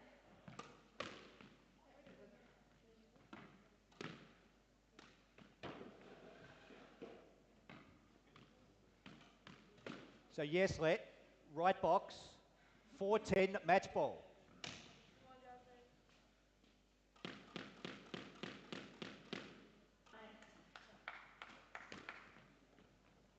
5-10 match ball.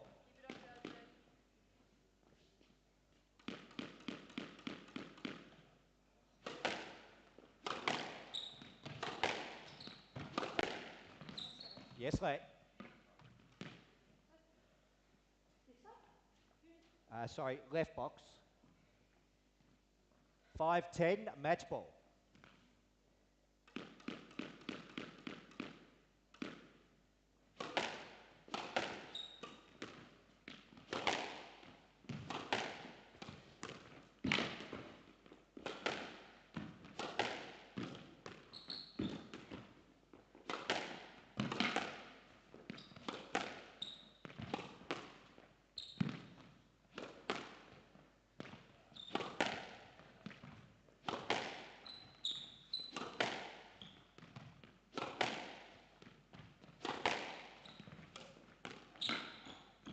(11-5) match to Cardwell, 3 games to love. 11-9, 11-5, 11-5. Do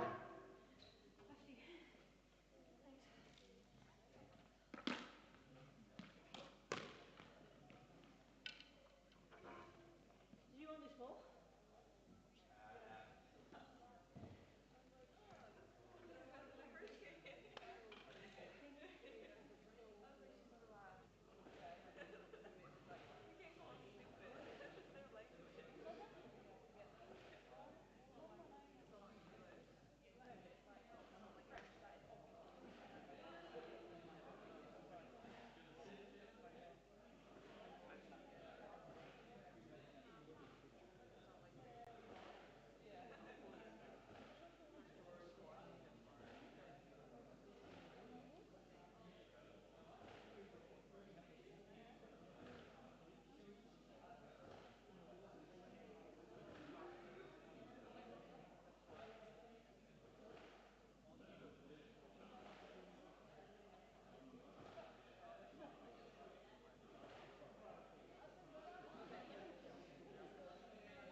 Time.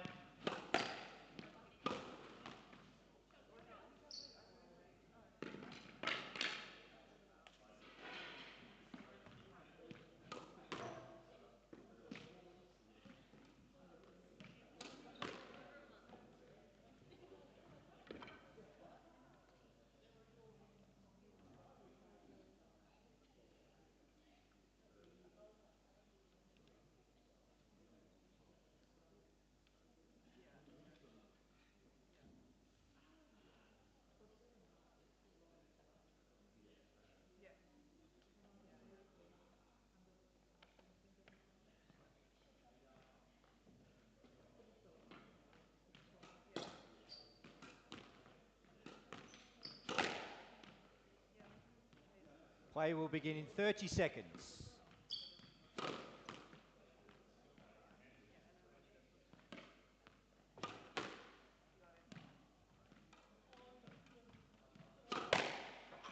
New South Wales Squash Bega Open 2025 Round 1 match. Tanvi Khanna of India to serve. Brianne Flynn of Ireland to receive. Best of 5 games. Love all.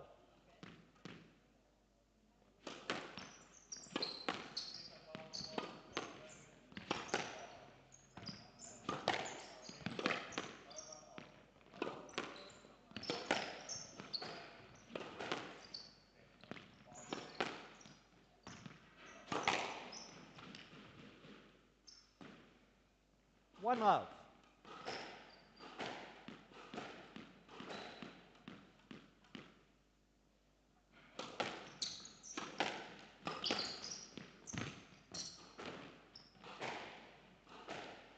Two love.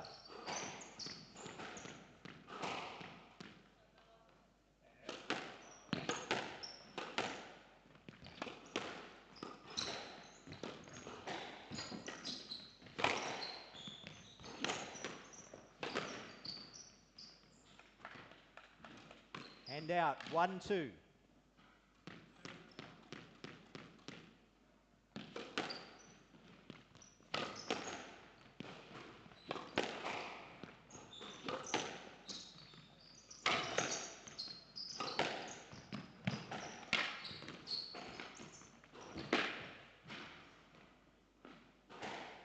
Hand out, 3-1.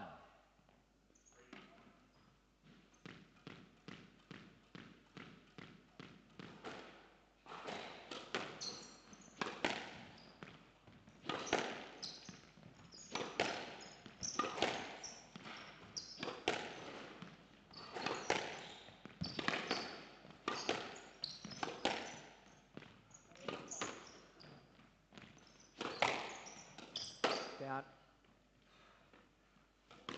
And out. 2-3.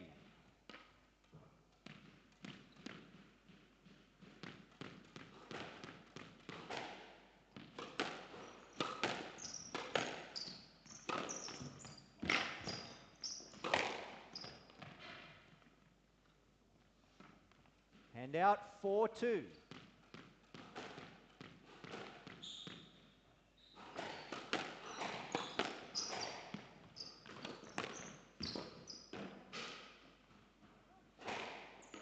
Five, 2.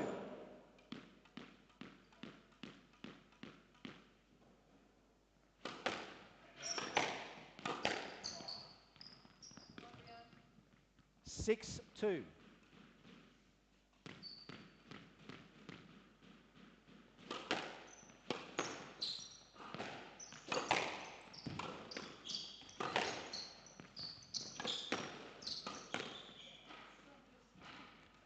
Seven, 2.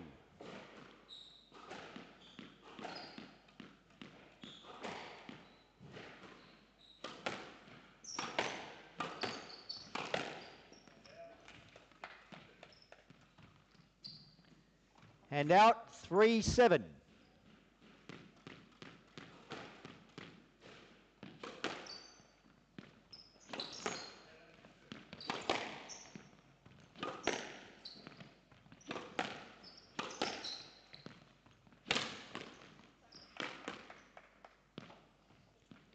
Four, 7.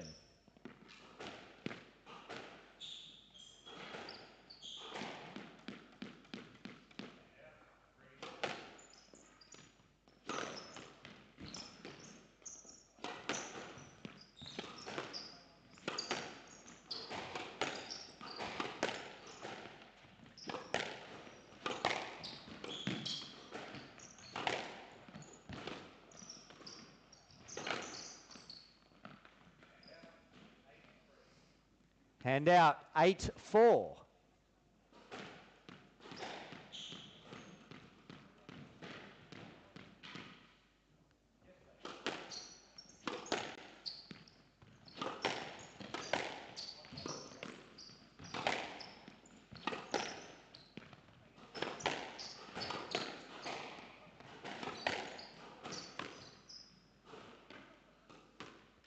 Nine, 4.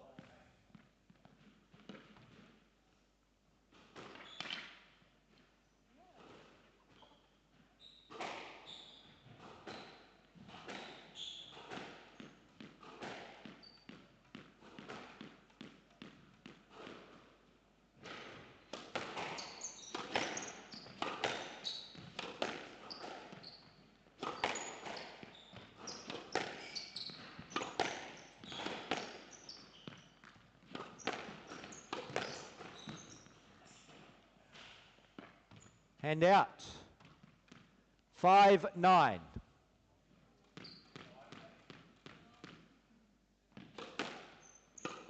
Down 6-9.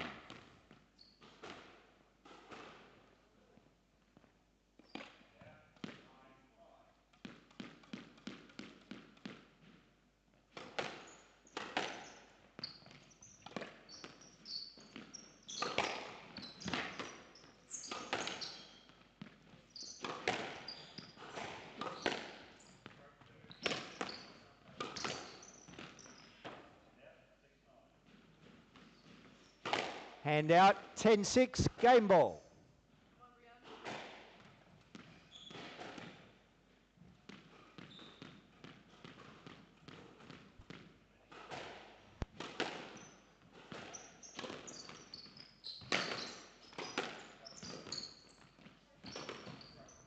Out. 11-6. Game to Canna. Canna leads 1-0.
Play will resume in 60 seconds.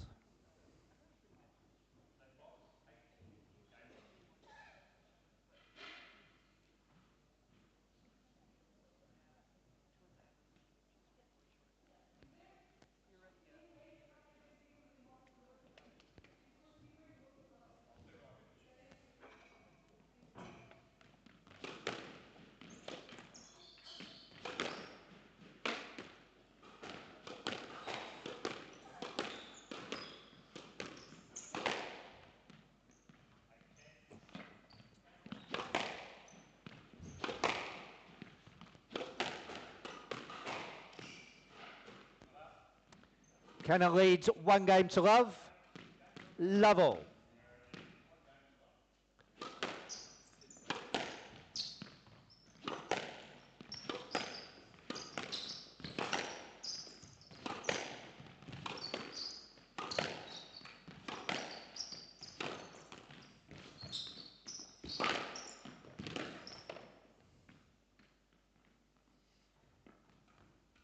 One love.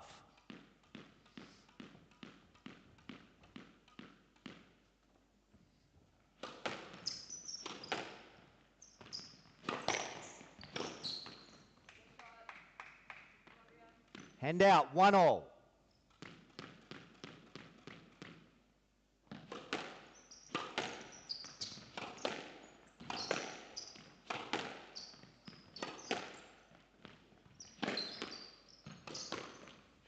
Not up. Hand out, 2-1.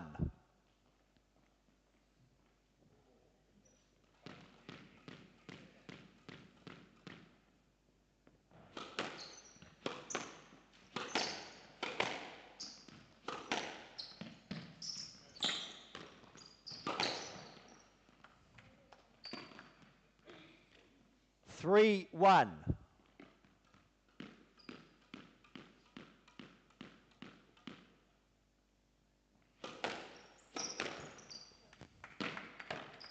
Hand out, 2-3.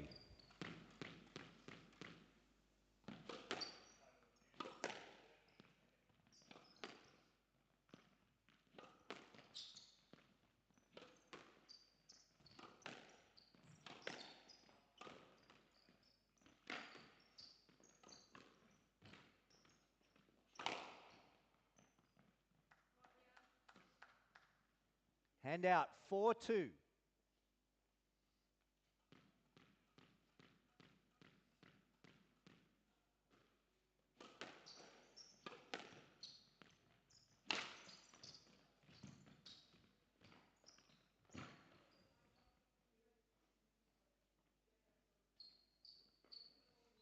Five, 2.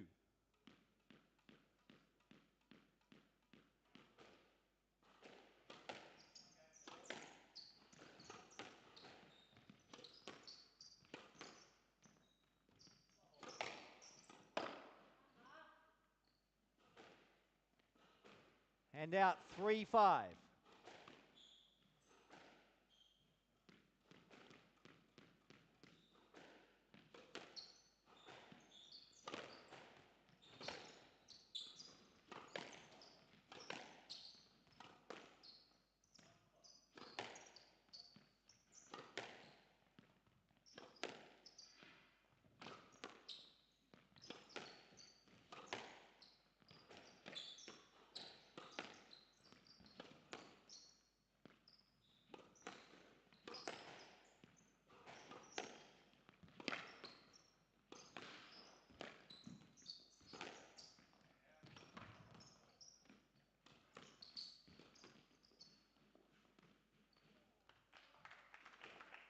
Left box, 4-5.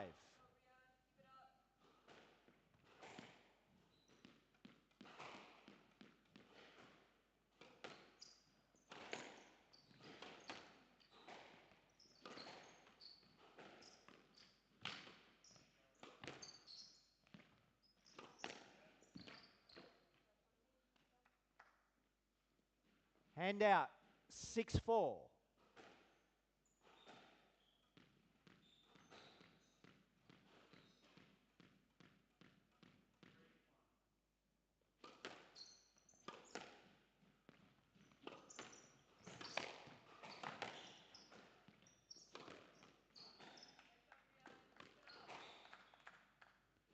Hand out, 5-6.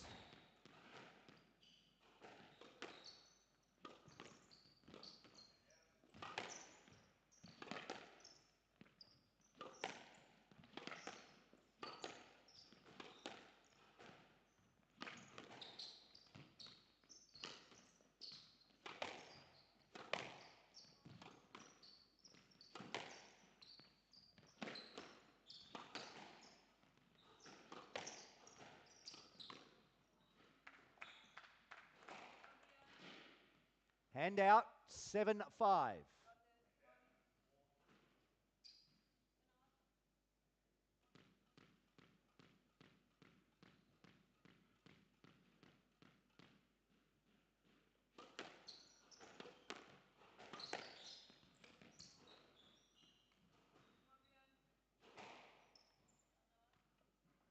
Eight, 5.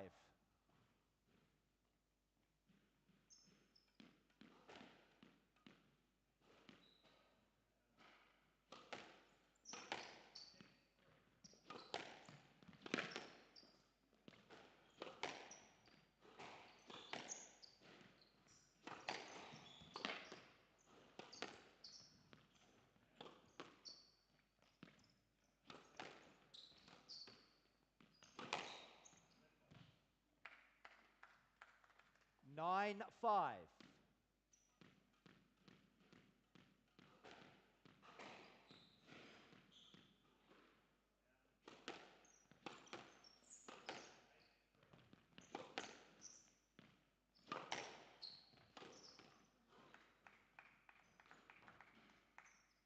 Hand out, 6-9.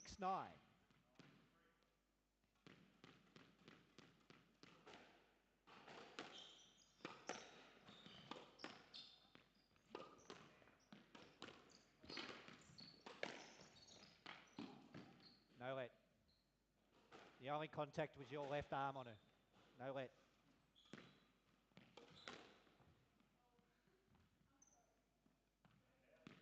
Seven, 9.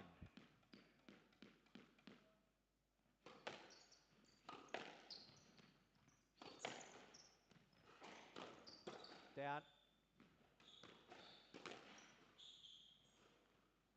8-9.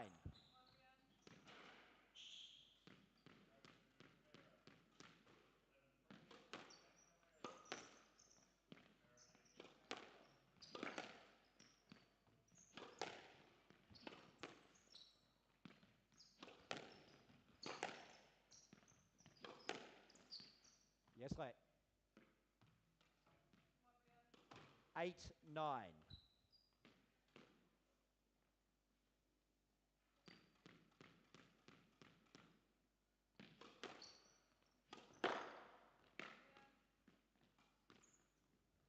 Nine all.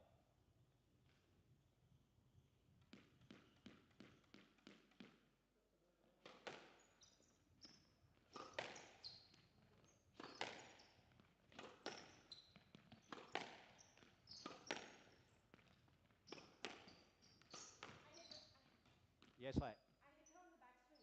I couldn't see that from here. Yeah, I understand, but it's not enough for a stroke. Yes, let. Left box. 9 all.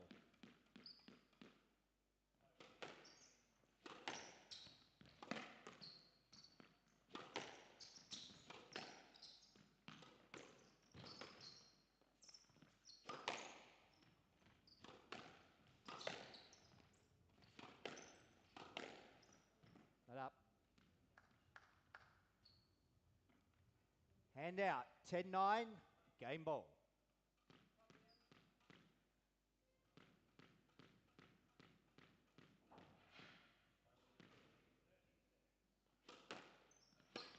Out.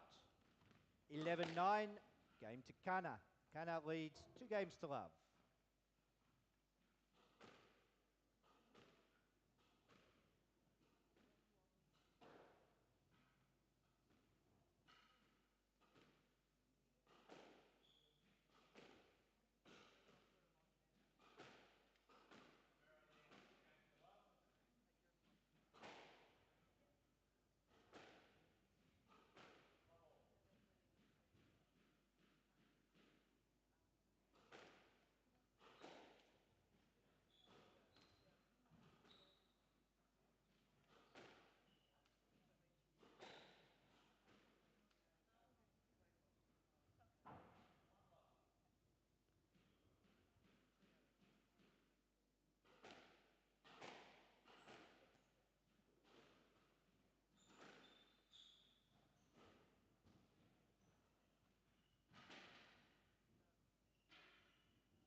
Kana leads 2 games to love.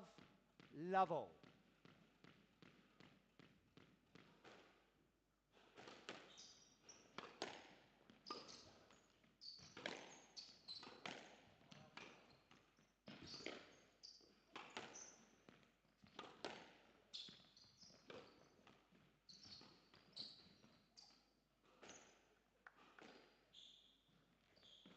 One love.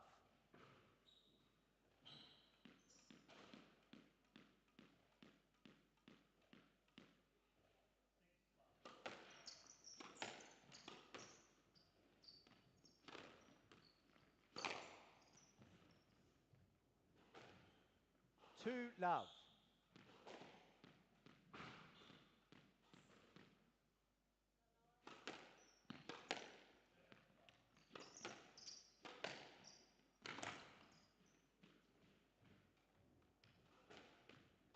Hand out, 1-2.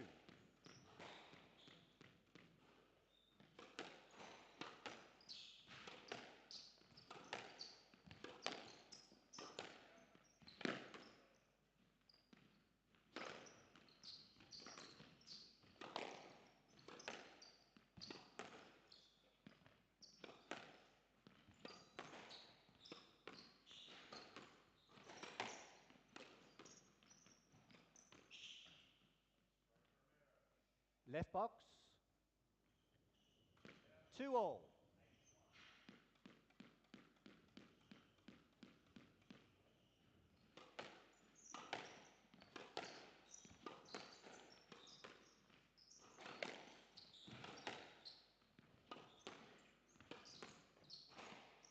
Stroke to Cunner.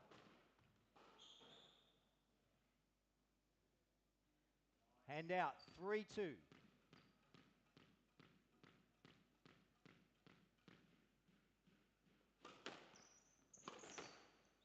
Out. 4-2.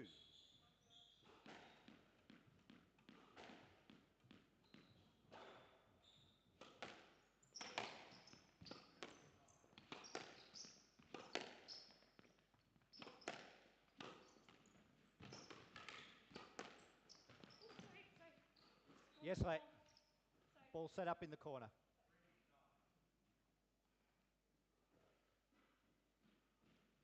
Left box, 4-2.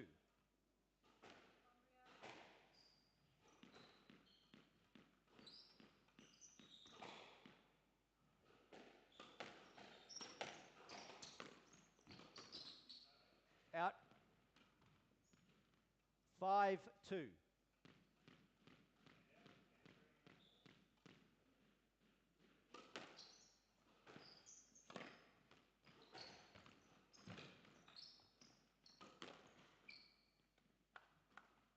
Six, 2.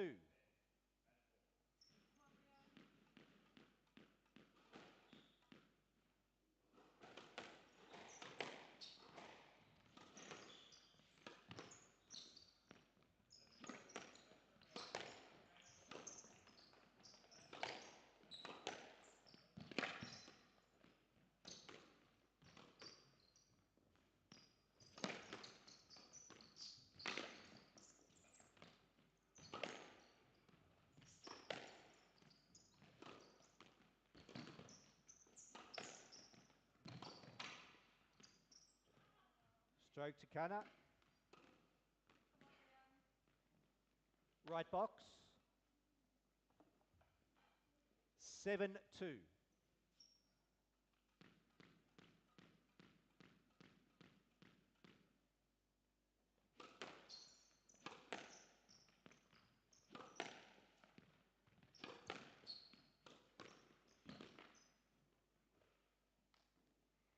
Eight, 2.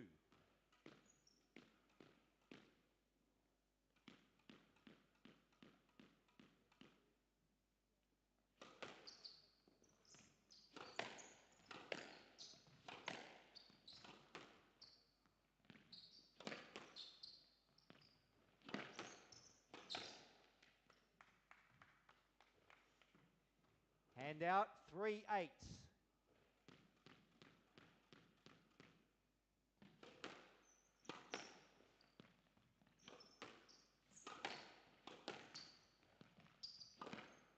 Down.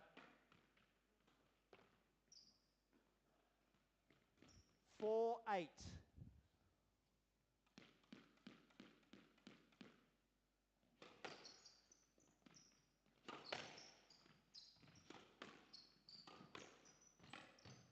Down. Handout 9-4.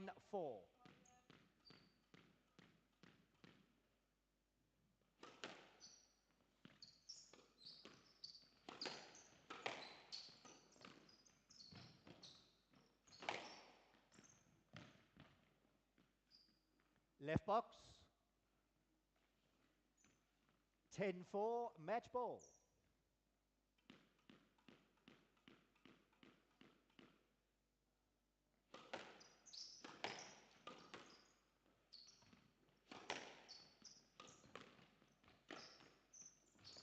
Down. Handout 5-10, match ball.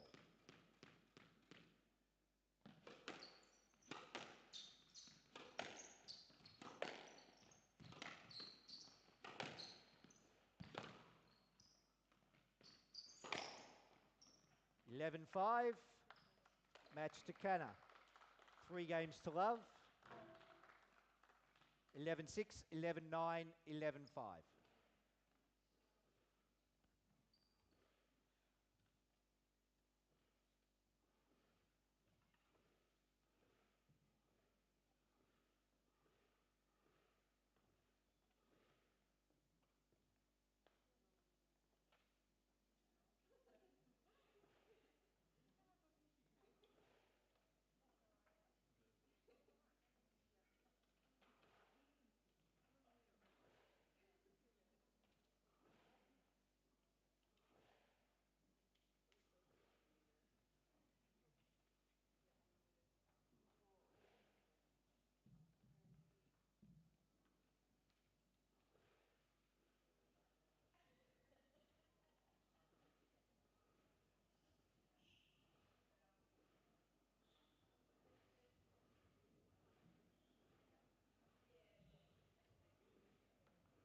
Time.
Play will commence in 30 seconds.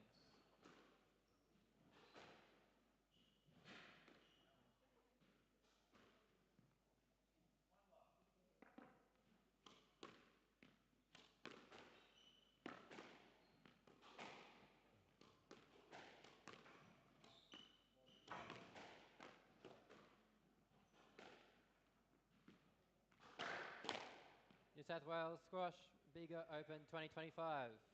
Round 1 match.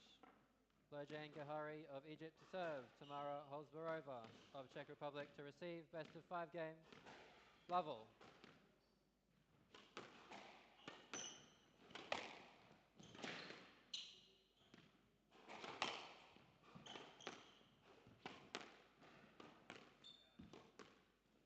Stroke to Holzbarova. And out, 1 love.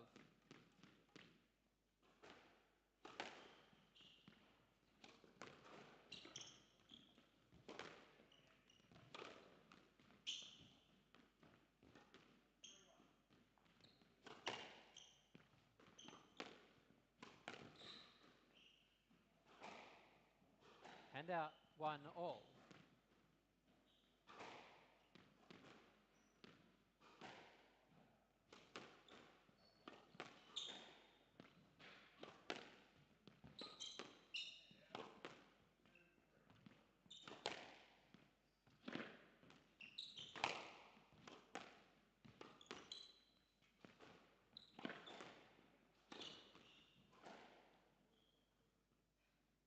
And out, 2-1.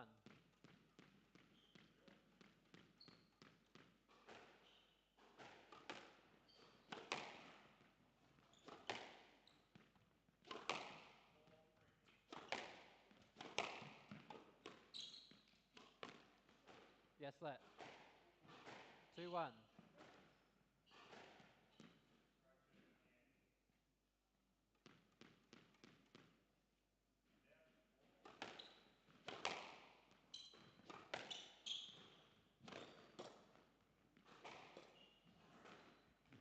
Three, 1.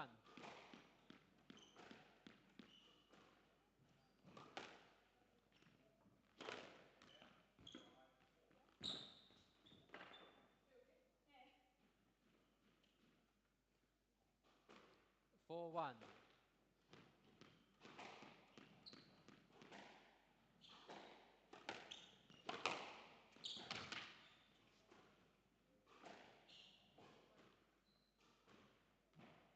And out, 2-4.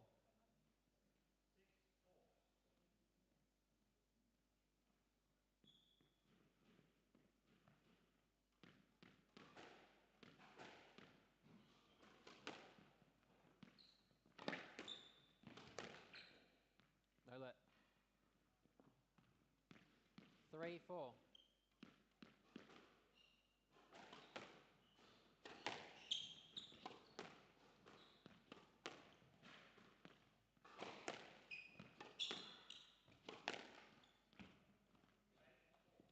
Four all.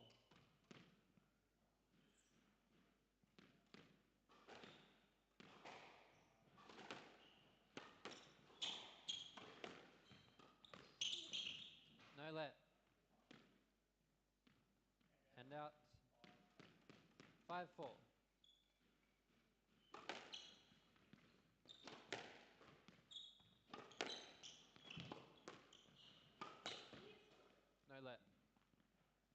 6-4.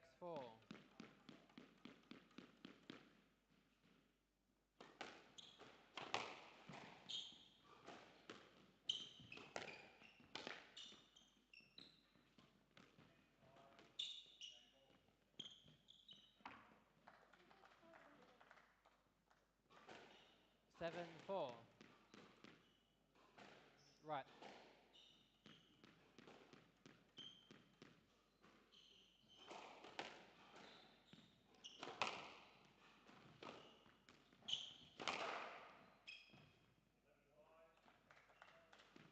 Hand out, 5-7.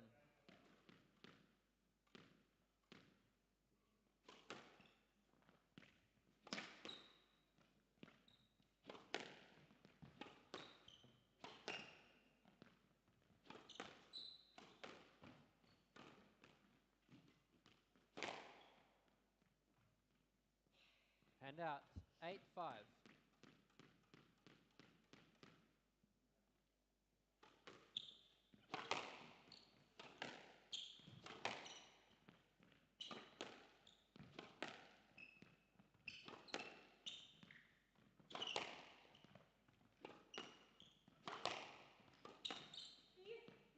Yes, let.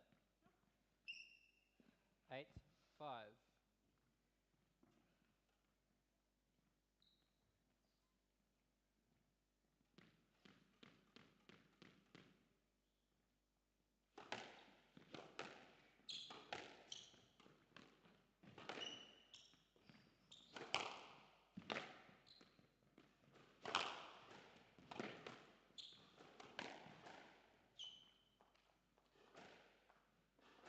Hand out, 6-8.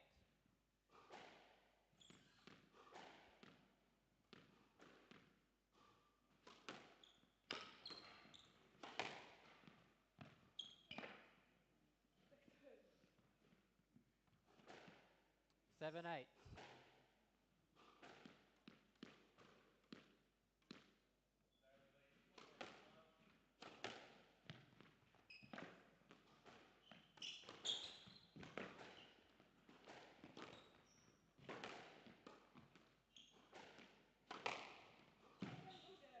No let. No. 8 all.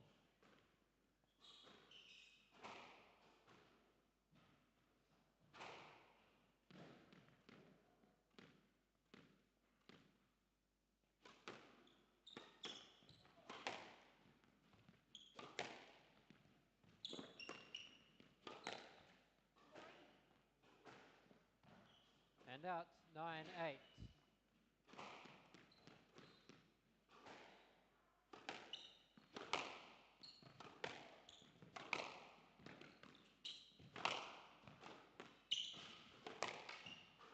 Yes, let. 9-8.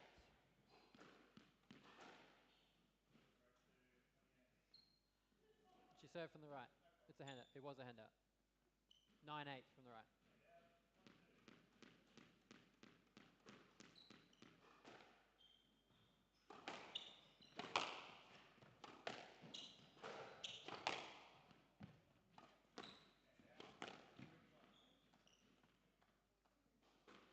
Hand out, 9 all.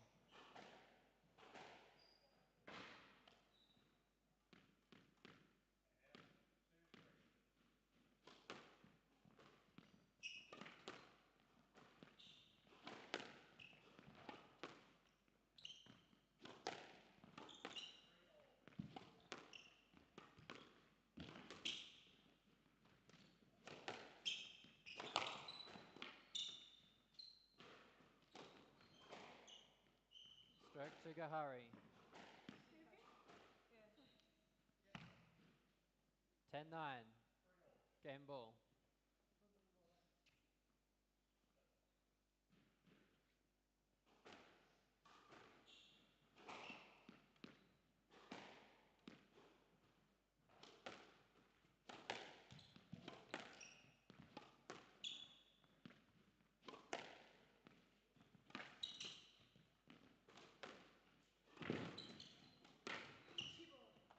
Eleven 9. Game to Gohary. Gohary leads 1 game to love.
Play resume in 60 seconds.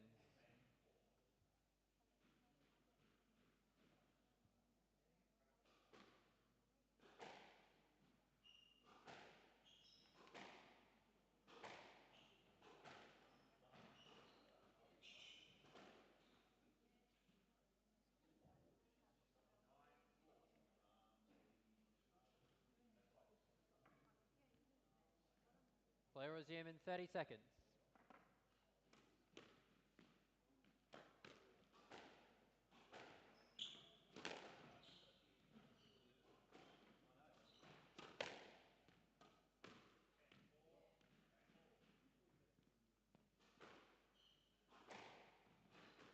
Gohary leads 1 game to love. Love all.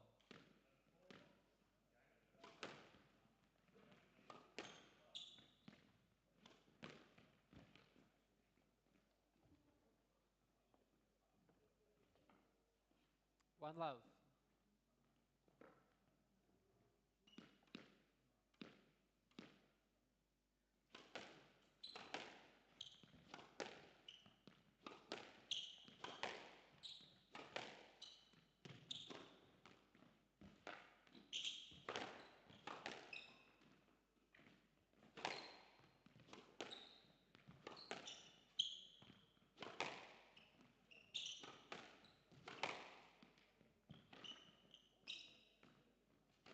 Down.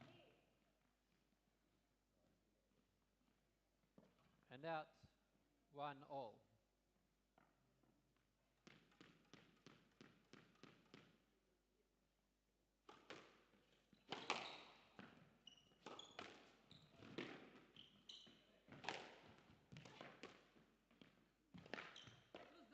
It was good.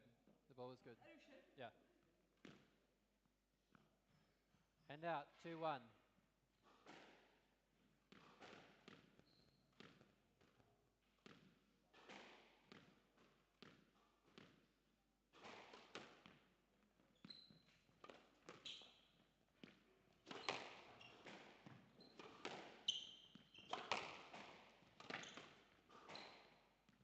Yes, let. 2-1.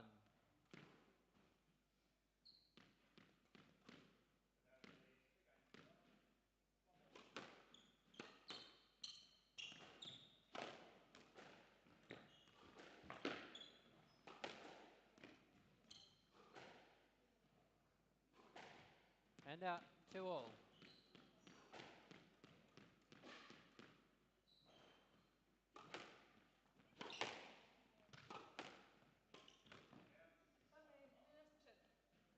And out. 3-2.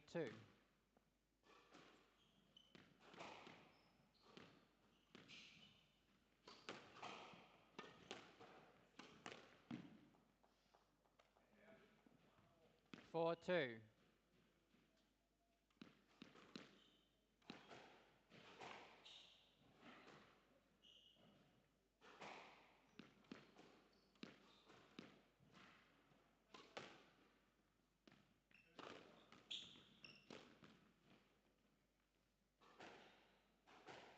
5-2.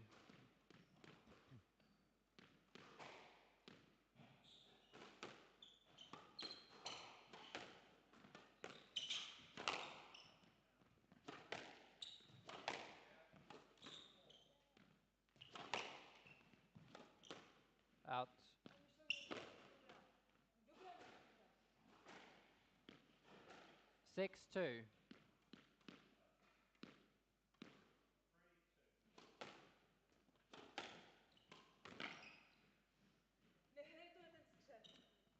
Seven two.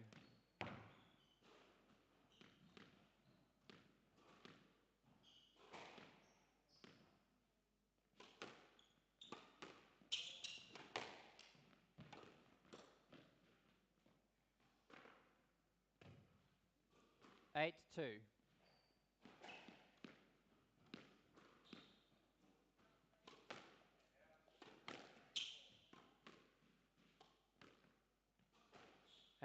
3-8.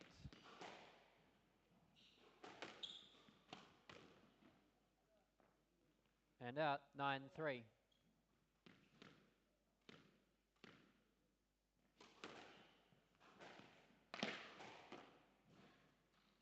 10-3, game ball.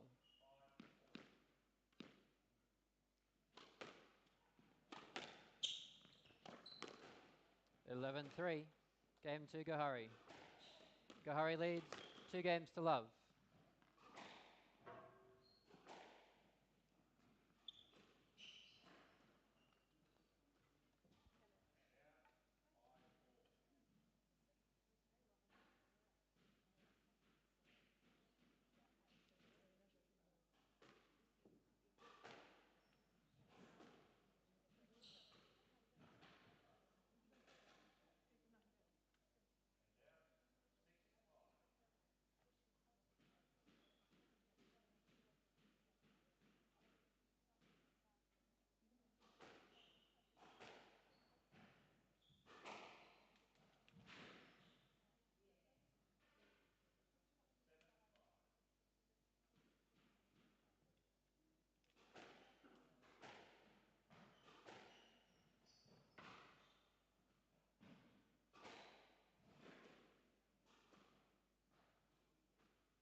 Play will resume in 60 seconds.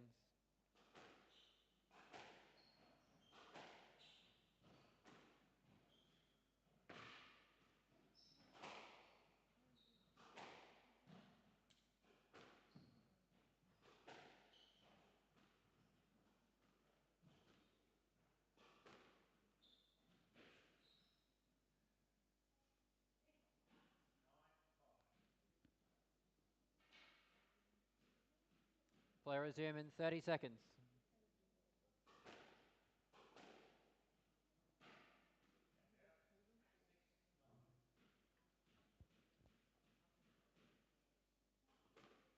Fifteen seconds.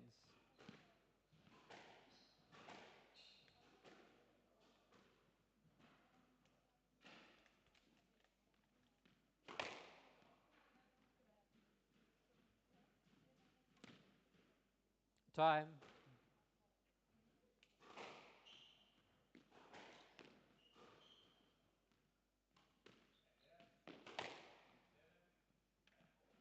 Gohary leads 2 games to love.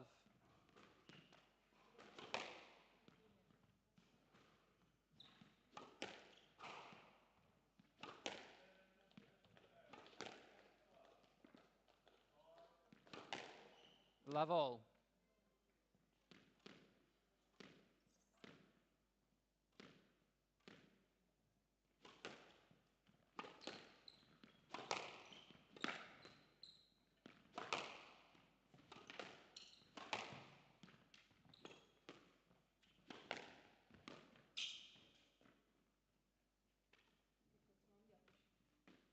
One love.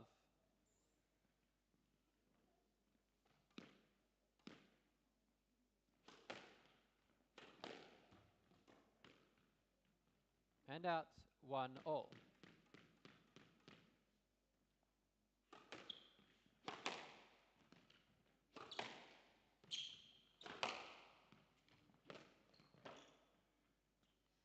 And out 2-1.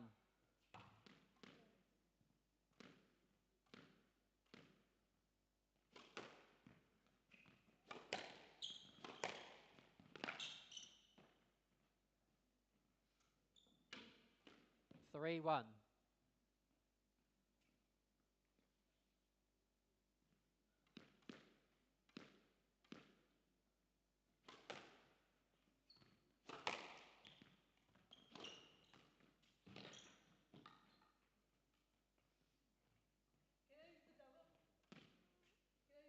Yes.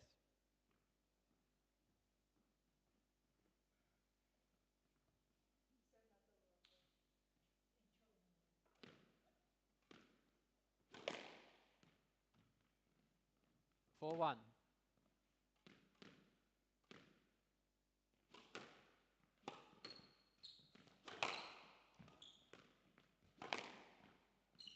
Yes, let.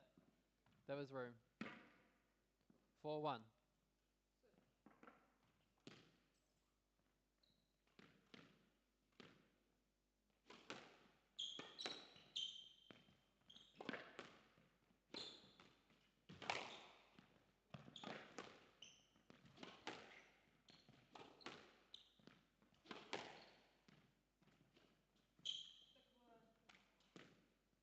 Five one.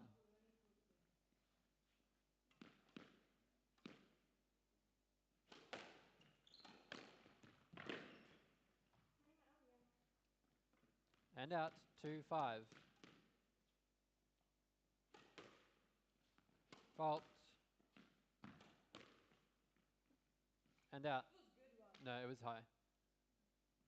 And out. 6-2. It bounced up.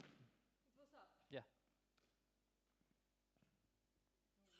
6-2.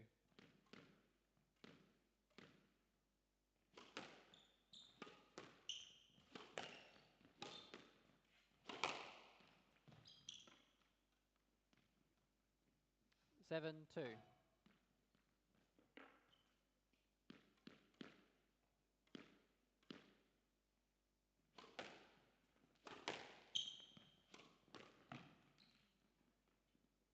Eight two.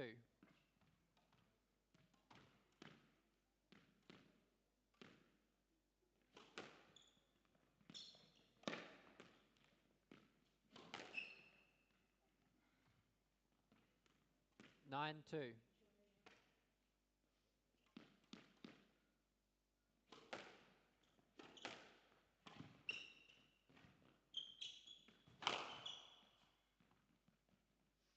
10-2, match ball.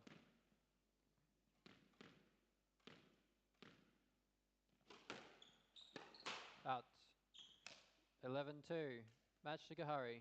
3 games to love. 11-9, 11-3, 11-2.